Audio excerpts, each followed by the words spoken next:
নমস্কার শ্রোতা বন্ধুরা, আজ আমরা নিয়ে এসেছি সুকান্ত দাসের কলমে নিমডাঙ্গা সিরিজের সিজন 2-র প্রথম অংশ। গল্পটি আপনাদের শুনে কেমন লাগলো কমেন্টে অবশ্যই জানাবেন। আর হ্যাঁ, নিমডাঙ্গা সিরিজের সিজন 1কে এত ভালোবাসা দেওয়ার জন্য আপনাদের সবাইকে অনেক অনেক ধন্যবাদ। আশা করব এবারেও এই সিজন 2-র গল্প আপনাদের অনেক ভালো লাগবে। তাহলে দেরি না করে আজকের গল্প শুরু করা যাক। নিমডাঙ্গা সিরিজের সিজন 2-র প্রথম অংশ।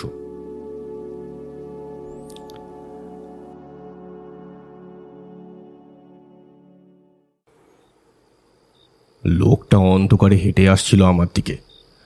যতবারই আমি হেরিকেনটা তুলে ভালো করে দেখার চেষ্টা করছি, ততবারই কিন্তু চারপাশের অন্ধকারটা যেন একটু একটু করে বেড়ে যাচ্ছে। একবার মনে হলো লোকটা ঠিক আমার দিকে নয়, অন্য কোনো দিকে হেঁটে যাচ্ছে। আসলে জঙ্গল থেকে বেরিয়ে আসার পথটা যেমন আমার ঘরের দিকে আসছে, তেমন গ্রামের দিকে চলে যাচ্ছে। হয়তো লোকটা গ্রামের দিকে যাচ্ছে, সে হয়তো আমায় খেয়াল করেনি, কিন্তু সেদিকে চোখ চলে যাওয়াটা স্বাভাবিক। আমি এবার গলা তুলে বললাম, কে ওখানে? লোকটা কিন্তু আমার কথায় উত্তর দিল না। লোকটার মুখটা আমি ভালোভাবে দেখতে পাচ্ছিলাম না। মাথার চুল লম্বা, খালি গা, তার নিম্নাঙ্গে একটা সাদা ধুতির মতো কিছু রয়েছে, কিন্তু ধুতিটা এতটাই ময়লা হয়ে গেছে যে সেটা এই অন্ধকারেও ভালোভাবে বোঝা যাচ্ছে। এইবার বুঝতে পারলাম লোকটা আমার দিকে নয়, হেঁটে যাচ্ছে স্কুল বাড়িটার দিকে। স্কুল বাড়ি যেতে গেলেও সামনের পথ দিয়ে খানিকটা এগিয়ে এসে তারপর ডান হাতে ঢুকতে হয়। আমার ঘরের সামনে থেকে একটা রাস্তা স্কুল বাড়ির দিকে গেছে, কিন্তু লোকটা যাচ্ছে ওর পাশের রাস্তায়। একবার ভাবলাম আমিও হেঁটে যাই সামনের দিকে, কিন্তু তারপরে কি যেন মনে হলো, এই নিমডাঙ্গার স্কুল বাড়ি আর এই জঙ্গলটা নিয়ে ততদিনে তো অনেক কিছুই শুনিয়েছি। মনের মধ্যে বারবার কৌতূহল হলেও এগোতে পারলাম না। বারান্দার কাছে দাঁড়িয়ে দেখে চলেছি লোকটা হাঁটতে হাঁটতে স্কুল বাড়ির একদম সামনেটা চলে গেছে। এমন সময় সে মুখ তুলে আমার দিকে তাকালো। এতক্ষণ অন্ধকারে কিছুই দেখা যাচ্ছিল না, কিন্তু এখন যেন লোকটার মুখটা স্পষ্টভাবে দেখতে পেলাম। তার দু চোখে মণি বলে কিছুই নেই। লোকটা অদ্ভুতভাবে আমার দিকে তাকিয়ে হাসছে, যেন এতক্ষণ ধরে সে আমায় দেখছিল, এইমাত্র আমি তাকে দেখতে পেয়েছি। আমার গোটা শরীর যেন একবার শিরশির করে উঠল। একটা অদ্ভুত আকর্ষণ যেন আমায় টানতে লাগলো লোকটার দিকে। আমি সবকিছু ভুলে গেলাম নিমডাঙ্গা গ্রামের বিপদের কথা, অবিনাশবাবুর বারণের কথা, এমনকি রতনের মুখে শোনার সমস্ত কথাও ভুলে গেলাম। আমি বারান্দা থেকে নিচে নেমে এলাম। লোকটা যেদিকে হেঁটে যাচ্ছে আমিও সেদিকে হেঁটে যাচ্ছি। এমন সময় সামনে স্কুল বাড়িটার দিকে নজর পড়তেই চমকে উঠলাম। কোথায় স্কুল বাড়ি? আমার সামনে পড়ে আছে পুরনো একটা দোতলা বাড়ি। তার এখানে ওখানে শ্যাওলা জমেছে, বট অশ্বত্থের চারা গজিয়ে উঠেছে দোতলার ছাদের কাছ থেকে। আর শুধু তাই নয়, সেই দোতলার ছাদের উপরে কে যেন দাঁড়িয়ে আছে। লোকটা থমকে দাঁড়িয়েছিল। আমি হাঁটতে হাঁটতে এগিয়ে যাচ্ছিলাম তার দিকে। এমন সময় আমার মধ্যে যেন শুনতে পেলাম কে বলছে, ওদিকে যেও না, ওদিকে যেও না সুজয়, ওদিকে গেলে বিপদ হবে।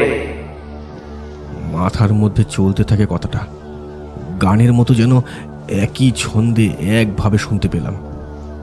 লোকটার মুখের হাসি তখন আস্তে আস্তে বাড়তে শুরু করেছে। তার সাদা দুপাটি দাঁত আমি এখন দেখতে পাচ্ছি, যেন আরো বড় লোকটার দাঁতের সারি। মুখ পেরিয়ে গাল ছাড়িয়ে যেন কানের কাঁচ পর্যন্ত চলে গেছে। ঠিক সেই সময় লোকটা একবার হাঁ করল, আর তারপরে দেখতে পেলাম তার মুখের ভেতর অন্ধকারের মধ্যে লালচে রঙের কি যেন লক লক করছে। একবার মনে হলো সেটা জীব, তারপরে মনে হলো কারোর জীব এত বড় লম্বা হতেই পারে না। হাঁটতে হাঁটতে কখন যে লোকটার একদম কাছাকাছি আমি পৌঁছে গেছি আমি নিজেও জানি না। লোকটা কিন্তু আমার দিকে এগোলো না, স্কুল বাড়িটার দিকে এগিয়ে গেল। যেন মনে হলো সে আমাকেও সেদিকে যেতে বলছে।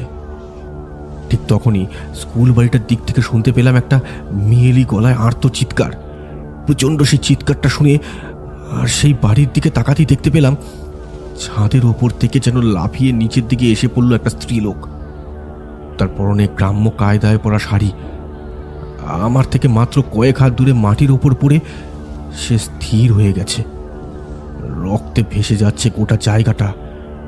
কোথা থেকে যেন চাঁদের আলো এসে হুড়মুড় করে পড়ল তার ওপরে। আর আমি দেখতে পেলাম সেই ভেজা ভেজা রক্তের মধ্যে পড়ে থাকা স্ত্রী লোকটির মাথাটা আস্তে আস্তে উল্টো দিকে ঘুরে গেল। অবাক হয়ে গেলাম। একটু আগে যাকে দাঁড়িয়ে থাকতে দেখেছিলাম তার মুখ আর এই স্ত্রী লোকের মুখের মধ্যে কোনো পার্থক্য নেই। অন্য কেউ হলে হয়তো ভয় পেত, সেখান থেকে ছুটে পালাতো, কিন্তু আমার মধ্যে তখন কি একটা ঘোর যেন কাজ করছে। মনে পড়ে গেল কয়েকদিন আগে রতন বলেছিল ওই স্কুলের বাড়িটার একটা ইতিহাস আছে, এ কথাও অন্য একদিন বলবো আপনাকে। কেমন? রতনের কাছে আর কিছু শোনা হয়নি। মাথার মধ্যে বারবার ঘুরতে লাগলো অবিনাশবাবুর বলা কথাগুলো, রতনের বলা বারণগুলো। সব কিছু অগ্রাহ্য করে আমি তখন স্কুল বাড়ির একদম সামনে এসে পড়েছি।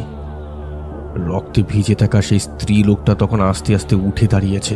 সেও সেভাবে তাকিয়ে আছে, কিন্তু তার মাথাটা তখনও পেছনের দিকে। এভাবেই সে যেন চার হাত পায়ে হুড়মুড় করে ঢুকে গেল সেই ভাঙা চোরা দোতলা বাড়িটার অন্ধকারে ভেতরের দিকে। আর তারপরে শুনতে পেলাম ভিতর থেকে যেন কল কল করে হাসছে। ঠিক সেই মুহূর্তে আমি ভয় পেয়ে গেলাম, কারণ ততক্ষণে আমি সংজ্ঞা ফিরে পেয়েছি। কখন যে আমার ঘর থেকে হাঁটতে হাঁটতে স্কুল বাড়ির একদম কাছে এসে পড়েছি তা আমার মনে নেই। চাঁদের আলোয় বেশ খানিকটা কাছে সেই তিনটি তাল গাছ তখনও দাঁড়িয়ে রয়েছে। দেখতে পেলাম নিজেকে তাল গাছের কাছে। অবিনাশবাবুর বলা সেই ভয়ঙ্কর গল্পটার কথা মনে পড়ে গেল। কোথায় সেই লোক? কোথায় আমার সামনে পড়ে থাকা সেই স্ত্রী লোকের রক্তাক্ত দেহটা? কোথাও কোনো কিছুই নেই। অন্ধকারের ভেতর থেকে কারা যেন অপেক্ষা করছে আমার জন্য। মনে হলো সেই অন্ধকারের ভেতর থেকে কে যেন আমায় ডেকে বলছে, চলে এসো, চলে এসো, কতদিন ধরে আমি অপেক্ষা করছি তোমার জন্য, চলে এসো। কিন্তু আমি এগোতে পারলাম না। আমার ঠিক পেছনে কে যেন এসে দাঁড়িয়েছে। তখন কাঁপা কাঁপা শরীরে পেছনের দিকে ঘুরতে যেতেই হাত থেকে হ্যারিকেনটা মাটিতে পড়ে গেল। হ্যারিকেন ভাঙার সঙ্গে সঙ্গে আমি আরও একটা ব্যাপার বুঝতে পারলাম, চাঁদের আলো কোথাও নেই। চারিদিকটা ঘুট ঘুট করছে অন্ধকারে। মাথার ওপর থেকে নাম না জানা রাত জাগা কোনো একটা পাখি যেন উড়ে গেল। আর সেই মুহূর্তে আমি অনুভব করলাম আমার পেছনে যে এসে দাঁড়িয়েছে তার মুখটা এখন আমার ঠিক ঘাড়ের কাছে। তার নাক থেকে বেরিয়ে আসা ঠান্ডা নিঃশ্বাস আমার ঘাড়ের কাছে পড়তেই গোটা শরীর যেন একবার শিরশির করে উঠল। মাথার ভেতরটা গুলিয়ে উঠে মাটিতে পড়তে যাব এমন সময় মনে হলো পেছন থেকে কে যেন আমার কাঁধের ওপর একটা হাত রেখে আস্তে আস্তে টেনে পেছনের দিকে ঘোরাচ্ছে। এতটা বলে সুজয় চুপ করতেই টিনা অবাক চোখে তাকিয়ে রইল তার দিকে। তার চোখে মুখে যেটা ফুটে উঠেছে সেটা ভয় ছাড়া অন্য কিছুই নয়। বিয়ে বাড়িতে একটা গান চলছে তখন। টিনার সঙ্গে সুজয় বিয়ে বাড়ির বাইরে ছোট ফাঁকা মাঠের মতো একটা জায়গায় একপাশে দাঁড়িয়ে কথা বলছে। টিনা হঠাৎ হো হো করে হেসে উঠে বলল, সত্যি বলছি, তোর এই বানিয়ে বানিয়ে গল্প বলার অভ্যেসটা যদি আমি না জানতাম তাহলে সত্যি সত্যি আমিও ভয় পেয়ে যেতাম। ভাগ্যিস সেটা আমি জানতাম। কিন্তু তুই কিন্তু বেশ ভালো গল্প বলেছিস। তোর কথা শুনে নিমডাঙ্গার স্কুল বাড়ি আর ওই তোর থাকার ঘরটা দেখতে যা ইচ্ছে করছে না রে। একদিন গিয়ে ঘুরে আসি, কি বল? তোর কি মনে হলো আমি তোকে মিথ্যে কথা বলছি? আমার কথা তুই বিশ্বাস করিস কি না করিস কিন্তু আমি তোকে সত্যি কথাই বলেছি। দেখ, এখনকার দিনে দাঁড়িয়ে এই সমস্ত কথা আমাকে সত্যি বলে মানতে হবে। আর যদি এমন কিছু থেকেও থাকে না, সেটা তোর ওই নিমডাঙ্গাতেই থাকবে, এখানে থাকবে না। এখানে সবসময় এত লোকজন, এত আলো, তার মধ্যে ওসব কিছু থাকতেই পারে না। তোর কথায় না হয় আমি এক মুহূর্তের জন্য মেনে নিলাম যে তুই যা বলছিস সেগুলো সত্যি, কিন্তু তার তো কোনো প্রমাণ নেই।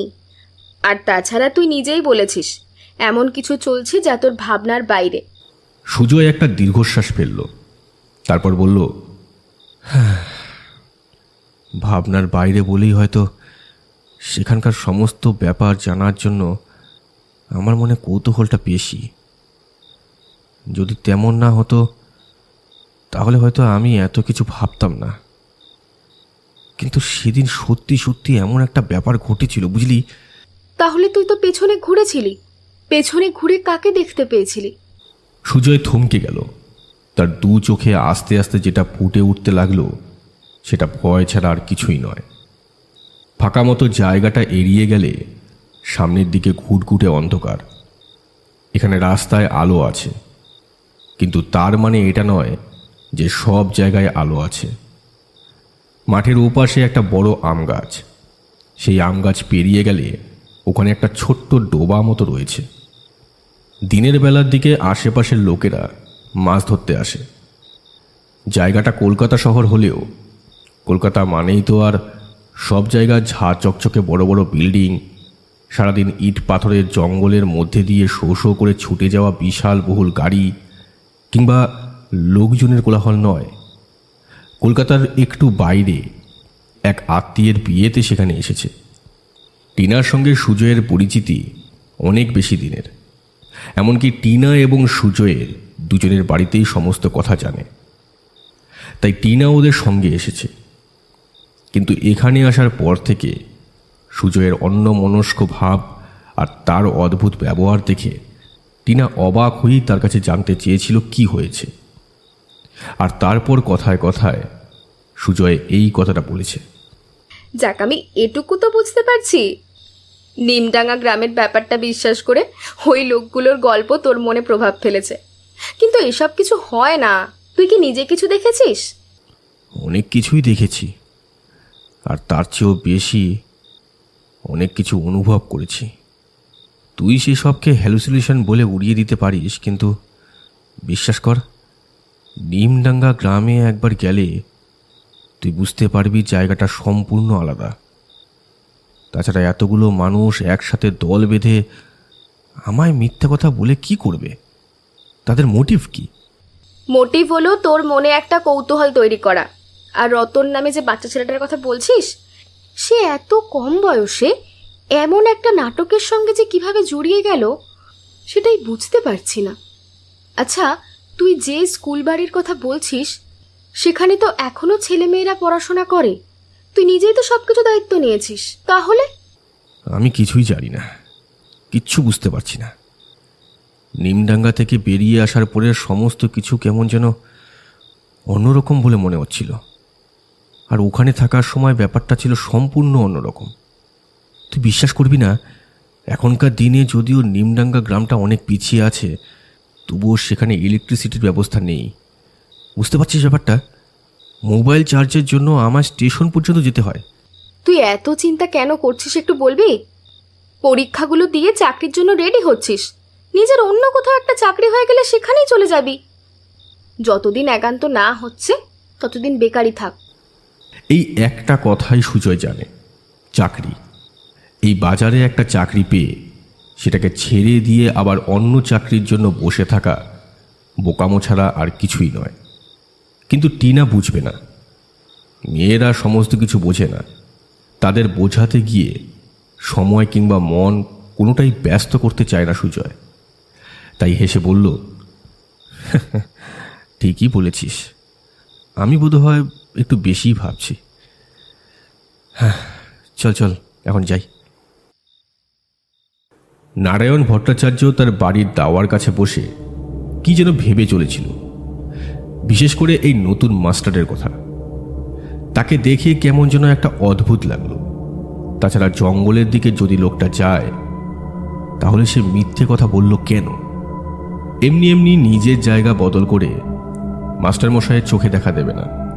তাহলে নিশ্চয়ই মাস্টারমশাই রাতের বেলা নিজে গিয়েছিল এই জঙ্গলের পথে। কাছে না গেলে হয়তো দূরে গিয়ে দাঁড়িয়েছিল। এসব কথা বসে বসে নারায়ণ ভট্টাচার্য ভাবছেন। এমন সময় বাড়ির বাইরে একটা পায়ের শব্দ শুনে মুখ তুলে তাকালেন। তখন সন্ধ্যা পেরিয়ে রাত নামতে শুরু করেছে। আধো অন্ধকারে বাড়ির চৌহদ্দির বাইরে দাঁড়িয়ে থাকা লোকটা কে নারায়ণ ভট্টাচার্য বুঝতে পারলেন না। ঠিক তখনই বাইরে থেকে লোকটা কথা বলে উঠল, ঠাকুরমশাই, ঠাকুরমশাই, আপনি বাড়ি আছেন নাকি? আছি, ভেতরে এসো। ভেতরে আসতে বলার পরেও কিন্তু লোকটার গলা শুনে কিছুতেই তাকে চিনতে পারলেন না নারায়ণ ভট্টাচার্য। একটু পরেই লোকটা পায়ে পায়ে উঠোন পেরিয়ে দাওয়ার কাছে এসে দাঁড়াতেই দেখতে পেল তার গায়ে জড়িয়ে রাখা কালো একটা কাপড়, নিম্নাঙ্গেও কালো কাপড়, মাথার ওপর রক্ত চন্দনের তিলক, হাতে একটা লম্বা লাঠি, মুখ গোপদারির জঙ্গলে ঢেকে গেছে। চোখের দৃষ্টি কিন্তু উজ্জ্বল, মাথায় 3 থাক শুরু করে চুলটা জটা বাঁধা। এক ঝলক দেখেই তাকে চিনতে পারলেন নারায়ণ ভট্টাচার্য।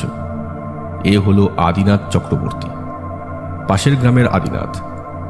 তিনি শুনেছিলেন পাশের গ্রামের আদিনাথ একসময় বাড়ি থেকে বেরিয়ে প্রায় বছর কয়েক নিরুদ্দেশ ছিল। কোনো তন্ত্রমন্ত্র সাধনা করে তারপর গ্রামে ফিরেছে। গ্রামের মানুষের আপদে বিপদে সেই এগিয়ে গিয়ে সাহায্য করে, কিন্তু মুখের ভাষা বড় খারাপ। তাছাড়া কাউকে ছেড়ে কথা বলে না। অনেকে তাকে ভয় পায়। মানুষের সদ্গুণ মানুষের বদগুণে ঠেকে যেতে বেশি সময় নেয় না। এমন কথাই আদিনাথ চক্রবর্তীর ক্ষেত্রে খাটে। কিন্তু লোকটা যখন নিজে যেচে বাড়িতে এসেছে তখন তাকে তো আর ফেলে দেওয়া যায় না।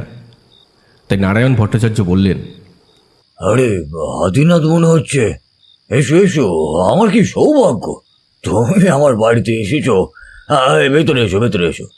ঠাকুরমশাই, ভেতরে যাব না, এখানেই দাঁড়াই। আবার গরুর বারণ আছে। আর তাছাড়া ঘর থেকে বেরিয়েছি একটা অন্য কাজে, সেই কাজ করতে যাওয়ার আগে কারোর ভিটেতে পা দেওয়া যাবে না, তাতে অমঙ্গল হতে পারে। যে জন্য এলাম, আপনি হয়তো শুনেছিলেন যে ফুলবাড়ির জঙ্গলে আবার ওরা ফিরে এসেছে। কথাটা শুনে নারায়ণ ভট্টাচার্যর মনের ভেতরটা যেন কেমন করে উঠল। তাহলে আদিনাথও সে কথা জানতে পেরেছে। কিন্তু আদিনাথ কেন? আদিনাথ বোধহয় মনের কথাটা পড়তে পেরেই বলল, ঠাকুরমশাই, বসন্ত আমার কাছে এসেছিল। বসন্ত বলল যে ওই জঙ্গলের ভেতরে ঢুকতে হবে, এর মাঝেই একদিন ঢুকতে হবে। আর শনিবার দিন ভালো সময় আছে, যদি সেদিন ঢোকা যায়। কিন্তু তার আগে একবার রাতের বেলা আমি জঙ্গলে ঢুকতে চাই। আদিনাথ, তুমি কিন্তু ভালোভাবেই জানো এই জঙ্গলে কি আছে। এখন এই জঙ্গলের মধ্যে যদি তুমি ঢুকতে যাও, তার ফল কিন্তু খারাপ হতে পারে। আমি জানি আদিনাথ, তোমার অনেক ক্ষমতা। আমি জানি তুমি সমস্ত বিপদকে টেক্কা দিতে পারবে। কিন্তু যদি কিছু ভালো মন্দ হয়ে যায়, তাছাড়া ওদের কথা তুমি ভালোভাবেই জানো, ওরাও কিন্তু এক সময়। আপনি কি ভয় পাচ্ছেন ঠাকুরমশাই? আপনি তো ভয় পান না। এই প্রথমবার বোধহয় আপনার মুখে ভয়ের কথা শুনলাম। নারায়ণ ভট্টাচার্য নিজের দাওয়া থেকে উঠে দাঁড়ালেন, বাইরের দিকে নেমে এলেন। উঠোনে অন্ধকারটা এখন ফিকে হতে শুরু করেছে। চাঁদের আলোয় চারপাশটা স্পষ্টভাবে দেখা যায়। একটা লোক দাঁড়িয়ে দাঁড়িয়ে কথা বলবে আর তিনি বসে থাকবেন, এটা ভালো দেখায় না। তাই তিনিও উঠানে নামতেই আদিনাথ হাঁটতে শুরু করলো। দেখো, গ্রামে বন্ধন রয়েছে, এমনকি ফুলবাড়ির জঙ্গলের আশেপাশেও রয়েছে। সেই বন্ধন কাটিয়ে ওরা সহজে বেরোতে পারবে না। আমি জানি ওদের মধ্যে একজন বেরিয়ে এসেছে, কিন্তু ও এমনি এমনি বেরোয়নি আদিনাথ, ওকে কেউ বাইরে বার করেছে। এ কথায় আদিনাথ একবার থমকে গেল, তারপর বলল, ঠাকুরমশাই, চক্রবর্তী আর নারায়ণ ভট্টাচার্য যদি সেই বরের মতো আবার একসাথে হয়, তাহলে নিমডাঙ্গা গ্রামের বিপদ আর আশেপাশের গ্রামের বিপদ কিন্তু আবার কেটে যাবে। নারায়ণ ভট্টাচার্য মুখ তুলে তাকালো আদিনাথ চক্রবর্তীর দিকে। আদিনাথের মুখে একটা হাসি। এই হাসিটা অন্যরকম, কেমন যেন শান্ত, ধীর, স্থির একটা হাসি, যে হাসির দিকে তাকালে মনে জোর পাওয়া যায়। আদিনাথের মতো অসভ্য গালিগালাজ করা একজন সাধক নারায়ণ ভট্টাচার্যের কাছে এসেছে সাহায্যের জন্য। নারায়ণ ভট্টাচার্য তাকে ফিরিয়ে দিতে পারবে না। নিমডাঙ্গা গ্রামকে বাঁচাতে গেলে আদিনাথকে তার প্রয়োজন। নারায়ণ ভট্টাচার্য হাসলেন। তারপর কী কারণে যেন দুজনেই হাঁটতে হাঁটতে বাড়ির চৌহদ্দি থেকে বেরিয়ে এগিয়ে গেলেন গ্রামের রাস্তার দিকে।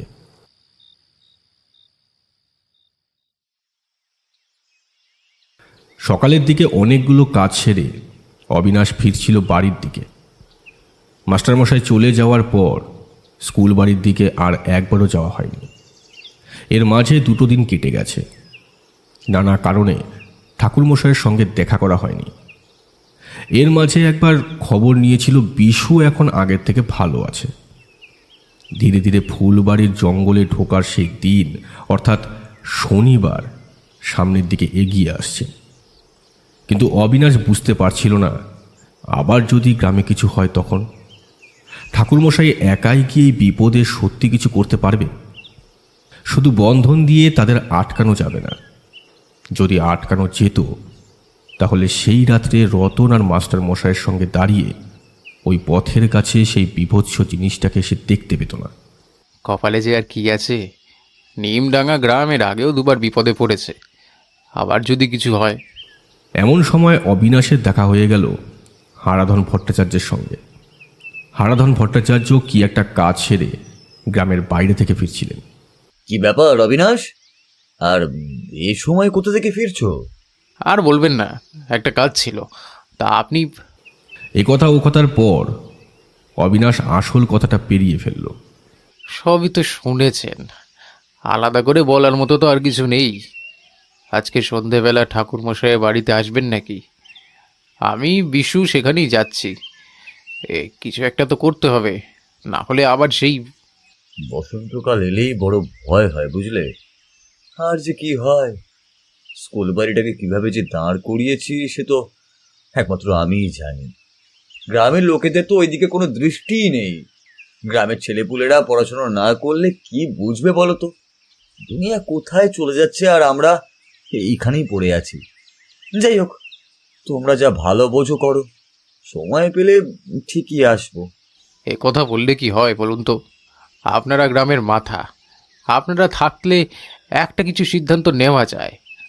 তাছাড়া শনিবার দিন তো নিমডাঙ্গা গ্রামের ওই স্কুলের বাড়ি জঙ্গলে ঢোকার কথা হয়েছে। ওই জঙ্গলে কি হয়েছে তোমরা কি ভুলে যাও নাকি? হ্যাঁ, আবার কেন ওই জঙ্গল নিয়ে এত ঘাটাঘাটি বলো তো? আরে জঙ্গলের মধ্যে যা আছে থাকুক না। হারাধন ভট্টাচার্যের গলায় এমনিতেই একটা ক্ষোভের সুর বেরিয়ে পড়ে। অবিনাশ আর একটু হলেই বলে ফেলছিল সেদিন রাতের বেলা সে কি দেখেছে, কিন্তু ব্যাপারটা চেপে গেল। ঠিক বলেছেন, কিন্তু বিষের ঝাড় বাড়তে দেওয়া তো ভালো নয়, তাই না? যত বাড়বে ততই তো বিপদ। কি সেই ঝাড় একেবারে ভিতর থেকে তুলে ফেলতে পারলে তো ভালোই হয়। ওই ঝাড় এত সহজে তোলার নয়। আমরা তো এতদিন ধরে দেখে আসছি, তোমরাও দেখেছো, কিন্তু আমরা আরো বেশি দেখেছি। ওখানে যারা আছে তাদের মধ্যে একজনকে নিজের চোখে আমরা দেখেছি। সে অনেক ছোটবেলায় দেখেছি, ওই ফুলবাড়ির জঙ্গলে নিমডাঙ্গা গ্রামের দিক দিয়ে। তখন মাঝে মাঝে আমরা আম কুড়াতে যেতাম। অবিনাশ বুঝতে পারল হারাধন ভট্টাচার্য ছোটবেলার কিছু কথা বলতে চলেছে। গ্রামে ঠাকুর মশাইয়ের থেকে বড় যে কজন আছে তাদের মধ্যে হারাধন ভট্টাচার্য একজন। তবে আশ্চর্য তার ক্ষমতা। এখনো শরীর ফিট, সাইকেল চালিয়ে রীতিমতো এখানে ওখানে যাতায়াত করে। তখন আমাদের বয়স ওই কতই বা হবে, ওই 10 থেকে 12 বছর হবে। তখন একবার আমি আর আমাদের গ্রামের আরো 2জন মিলে ওই সন্ধ্যের সময় ওই জঙ্গলে ঢুকেছি আম পাড়বো বলে। ফুলবাড়ির জঙ্গলের বদনাম আগে থেকেই ছিল, কিন্তু তা ছিল গভীর জঙ্গলের দিকে। কাছাকাছি গেলে আর কিছুই হবে না এমন ভেবে আমরা 3জনে সন্ধ্যাবেলা ওই বৈশাখ মাসের সময় যখন এই কালবৈশাখী ঝড় ঢুকেছে, তখন আমরা ওই ফুলবাড়ির জঙ্গলে একটু হেঁটে হেঁটেই গেলাম। ভেতরের দিকে কয়েকটা বড় বড় আম গাছ আছে, তুমি দেখেছো কিনা তা জানি না। প্রথমবার ওই জঙ্গলে এমন ঘটনা ঘটার পরে অনেকেই মাঝে মাঝে যেত, কিন্তু দ্বিতীয়বার এমন হওয়ার পর কিন্তু আর কেউই যেত না। আমরা যখন ঢুকেছি তখন ওই সন্ধ্যের সময়। বেশ কিছু আম কুড়িয়ে জামা কাপড়ে বেঁধে পোটলা করেছি, খালি গা আর পরনে হাফ প্যান্ট, গায়ের গেঞ্জি জামাতে ভরে ফেলেছি সব আম। জানতাম আমরা বাড়ি ফিরলে এই কারণের জন্যই রামধোলাই আমাদের জন্য অপেক্ষা করেই রয়েছে। কিন্তু বৈশাখের ঝড়ের পরে আম কুড়ানোর যে আনন্দ, তা ওই সামান্য রামধোলাইয়ের ভয়ে হারিয়ে ফেলবো? হ্যাঁ, যারা এমন কথা ভাবে তারা ওই ছেলেবেলাকে উপভোগই করতে পারেনি গো। ঠিকই বলেছেন। কথাটা বলতে বলতে হারাধন ভট্টাচার্য হেসে উঠল। তার সামনের একটা দাঁত সামান্য ভাঙা। অবিনাশেরও হাসি পেল। প্রবল ঝড়ের আগে যেমন চারপাশটা নিস্তব্ধ হয়ে যায়, তেমন এক ভয়ঙ্কর কিছু শোনার আগে এক হাসি ছড়িয়ে পড়ল চারপাশে।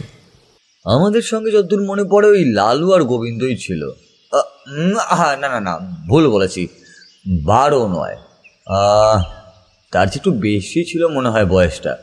যাই হোক, তুমি একটা কিছু ভেবে নাও, বুঝলে। লালু আর গোবিন্দর সাহস ছিল বেশি।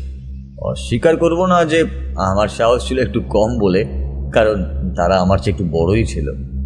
গোবিন্দ আর লালু আম কুড়িয়ে জামায় পোটলা বেঁধে জঙ্গলের মাঝে এখানে ওখানে কিছু খুঁজতে লাগলো। খুঁজতে খুঁজতে গোবিন্দ একসময় খুঁজে বার করলো একটা সাদা রঙের প্লাস্টিকের কাগজ। কিভাবে সেটা ওখানে এলো সে কথা আমরা কেউই জানি না।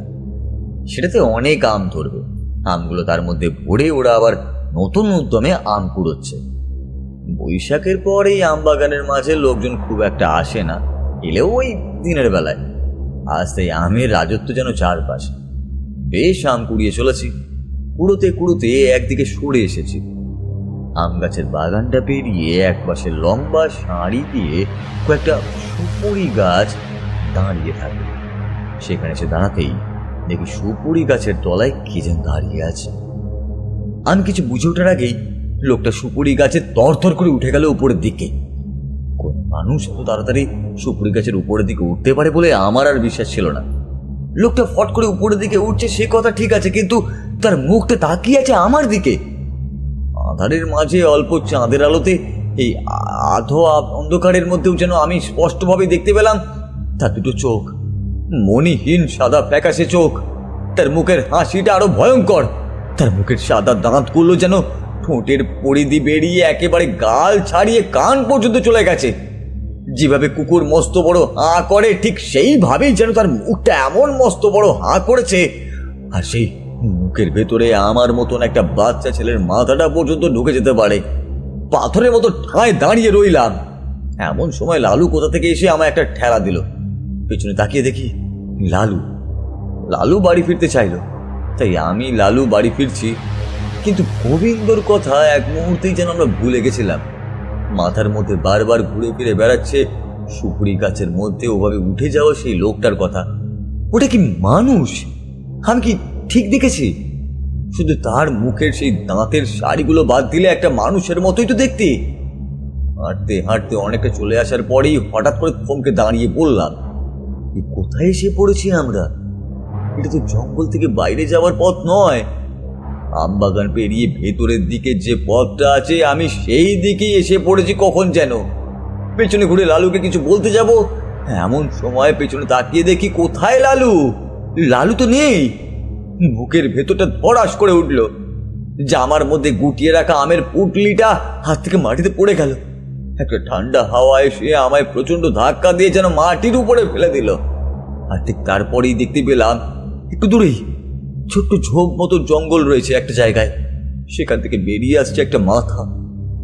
বিশ্বাস করবে না, শুধু একটা মাথাই যে আমি দেখেছিলাম সেটা নয়, তার পেছনে যে একটা শরীর ছিল সেটুকু দেখার জন্য আমায় উঠে বসতে হবে। আমি যখন মাটিতে পড়ে আছি তখন ওদিকে লালু আর গোবিন্দ চিৎকার করে আমায় ডাকছে। আমি যে সাড়া দেবো সেই ক্ষমতাটুকু আমার নেই। কি করব কিছুই বুঝে উঠতে পারছিলাম না। গোটা শরীর যেন পাথরের মতো হয়ে গেছে। ওদিকে সেই মাথাটা একটু একটু করে আমার দিকে এগিয়ে আসছে। একটু আগে সুপুরি গাছের ওপরে যাকে দেখেছিলাম তার সঙ্গে এই মানুষটার অদ্ভুত মিল রয়েছে। তার গোটা শরীর উলঙ্গ, গোটা শরীরে চাকা চাকা লম্বা লম্বা যেন কিসের সব দাগ। একসময় শুনেছিলাম এই ফুলবাড়ির জঙ্গলের ভেতর কোনো এক জমিদারের বসতি ছিল।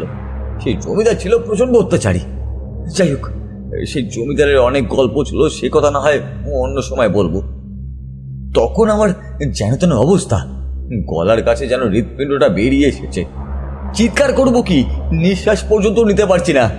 এমন সময় হঠাৎ পাশে একটা গাছের উপরে কি যেন একটা ঝটপট করে উঠলো। তাকিয়ে দেখি একটা পাখি, কালো রঙের কুচকুচে একটা পাখি। কিন্তু পাখি কি অত বড় হয়? পাখিটা ডানায় ভর করে নেমে এলো নিচের দিকে। আমি কিছু বুঝে ওঠার আগেই তার মুখ থেকে বেরিয়ে এলো একটা চিৎকার। অদ্ভুত কর্কশ স্বরে ডেকে উঠে সে ছুটে গেল সামনের সেই মাথাটার দিকে। ততক্ষণে সেই লোকটাও মাটি থেকে উঠে পড়েছে, যেন একটা তীক্ষ্ণ দৃষ্টিতে তাকিয়ে আছে সেই পাখিটার দিকে। পাখিটা এগিয়ে যেতেই খপ করে তাকে কামড়ে ধরলো। পাখিটাও কিন্তু ছাড়ার মতো নয়, ঝটপট করতে করতে ডানা দিয়ে তাকে যেন মারতে লাগলো। দুজনেই ছিটকে গেল ঝোপের ভেতরে। ঠিক তখনই আমি যেন শরীরের সমস্ত শক্তি ফিরে পেলাম। গোটা শরীর দরদর করে ঘামছে, কোন দিকে ছুটে চলেছি মনে নেই। শুধু ছুটতে লাগলাম আর চিৎকার করে বলতে লাগলাম, লালু, গোবিন্দ, এই তোরা কোথায় কোথায় গেলি তোরা? কিভাবে যেন সেদিন ছুটতে ছুটতে এসে লালু আর গোবিন্দ দেখা পেয়েছিলাম তাহা আমার সঠিক মনে নেই। ওদের কাছে এসে হুড়মুড় করে জ্ঞান হারিয়েও ফেলেছিলাম। ওরা আমায় টানতে টানতে নিয়ে গেছিল ফুলবাড়ির জঙ্গলের বাইরে। জ্ঞান ফিরে আসার পর ওরা বারবার বলছিল যে কি হয়েছিল আমার সাথে, কিন্তু সেদিন ওখানে আমি কি দেখেছিলাম সে কথা আমি আর কাউকে বলিনি, এমনকি লালু কিংবা গোবিন্দ কাউকেই নয়। আজ তোমাদের কথা শুনে সে কথা আমার বড়ই বলতে ইচ্ছা হলো, তাই আমি বললাম। তার মানে আপনি বলতে চাইছেন যে ওই জঙ্গলে আমরা যা ভাবছি তাছাড়াও আরো অনেক কিছু আছে। যে তিনটে পিশাচের কথা আমরা বলেছিলাম তারা তো আছেই, আর তার সাথে আরো অনেক কিছু আছে, তাই বলছেন তো? তাদের পেছনে আছে কোনো এক তান্ত্রিক, এ কথা আমি জানি। কিন্তু কালো কুচকুচে পাখিটা কিংবা আপনি যাকে দেখেছিলেন তারা তো আর অমন কিছু হতে পারে না, তাই না? হারাধন ভট্টাচার্য সামান্য হাসলেন, তারপর বললেন, ফুলবাড়ির জঙ্গলকে তোমরা যা মনে করো তার চেয়েও বড় অনেক কিছুই ওখানে রয়েছে। একসময় জমিদারের বাস ছিল ওখানে, আর সেই জমিদারের ছিল দুটো বড় বড় পুকুর। তোমরা জানো কিনা জানি না, জমিদারের অবাধ্য হলে তাদের ধরে ওই জমিদার গলা কেটে পুকুরে ফেলে দিত। অবিনাশ চমকে উঠল। এমন একটা কথা সে শুনেছিল, কিন্তু পুরোপুরিভাবে জানত না। এই জঙ্গলের ইতিহাসের কথা বলতে গিয়ে ঠাকুরমশাই পর্যন্ত থেমে যেতেন, কিন্তু আজ হারাধন ভট্টাচার্যের মুখে এসব কথা শুনে তার রীতিমতো গায়ে কাটা দিয়ে উঠল। হারাধন ভট্টাচার্য অবিনাশের পাশাপাশি হাঁটছিল। এবার তিনি একটু পিছিয়ে পড়লেন। অবিনাশ কি একটা বলার জন্য পেছনে ঘুরতেই, কিন্তু আপনি, আর তারপরে অবিনাশের গোটা শরীর যেন বরফের মতো ঠান্ডা হয়ে গেল। এই দিনের আলোয় গ্রামের পথে দাঁড়িয়ে অবিনাশের মনে হলো তার মাথাটা যেন ঘুরে উঠবে। এতক্ষণ ধরে তার পাশে পাশে হাঁটতে হাঁটতে হারাধন ভট্টাচার্য কথা বলে চলেছিল, কিন্তু এখন অবিনাশ পেছনে তাকিয়ে দেখল কোথাও কেউ নেই। শুধু একটা কালো কুচকুচে বিড়াল হাঁটতে হাঁটতে নেমে যাচ্ছে পথের এক পাশে। অবিনাশ আর দাঁড়ালো না, দৌড়তে লাগলো ঠাকুরমশাইয়ের বাড়ির দিকে।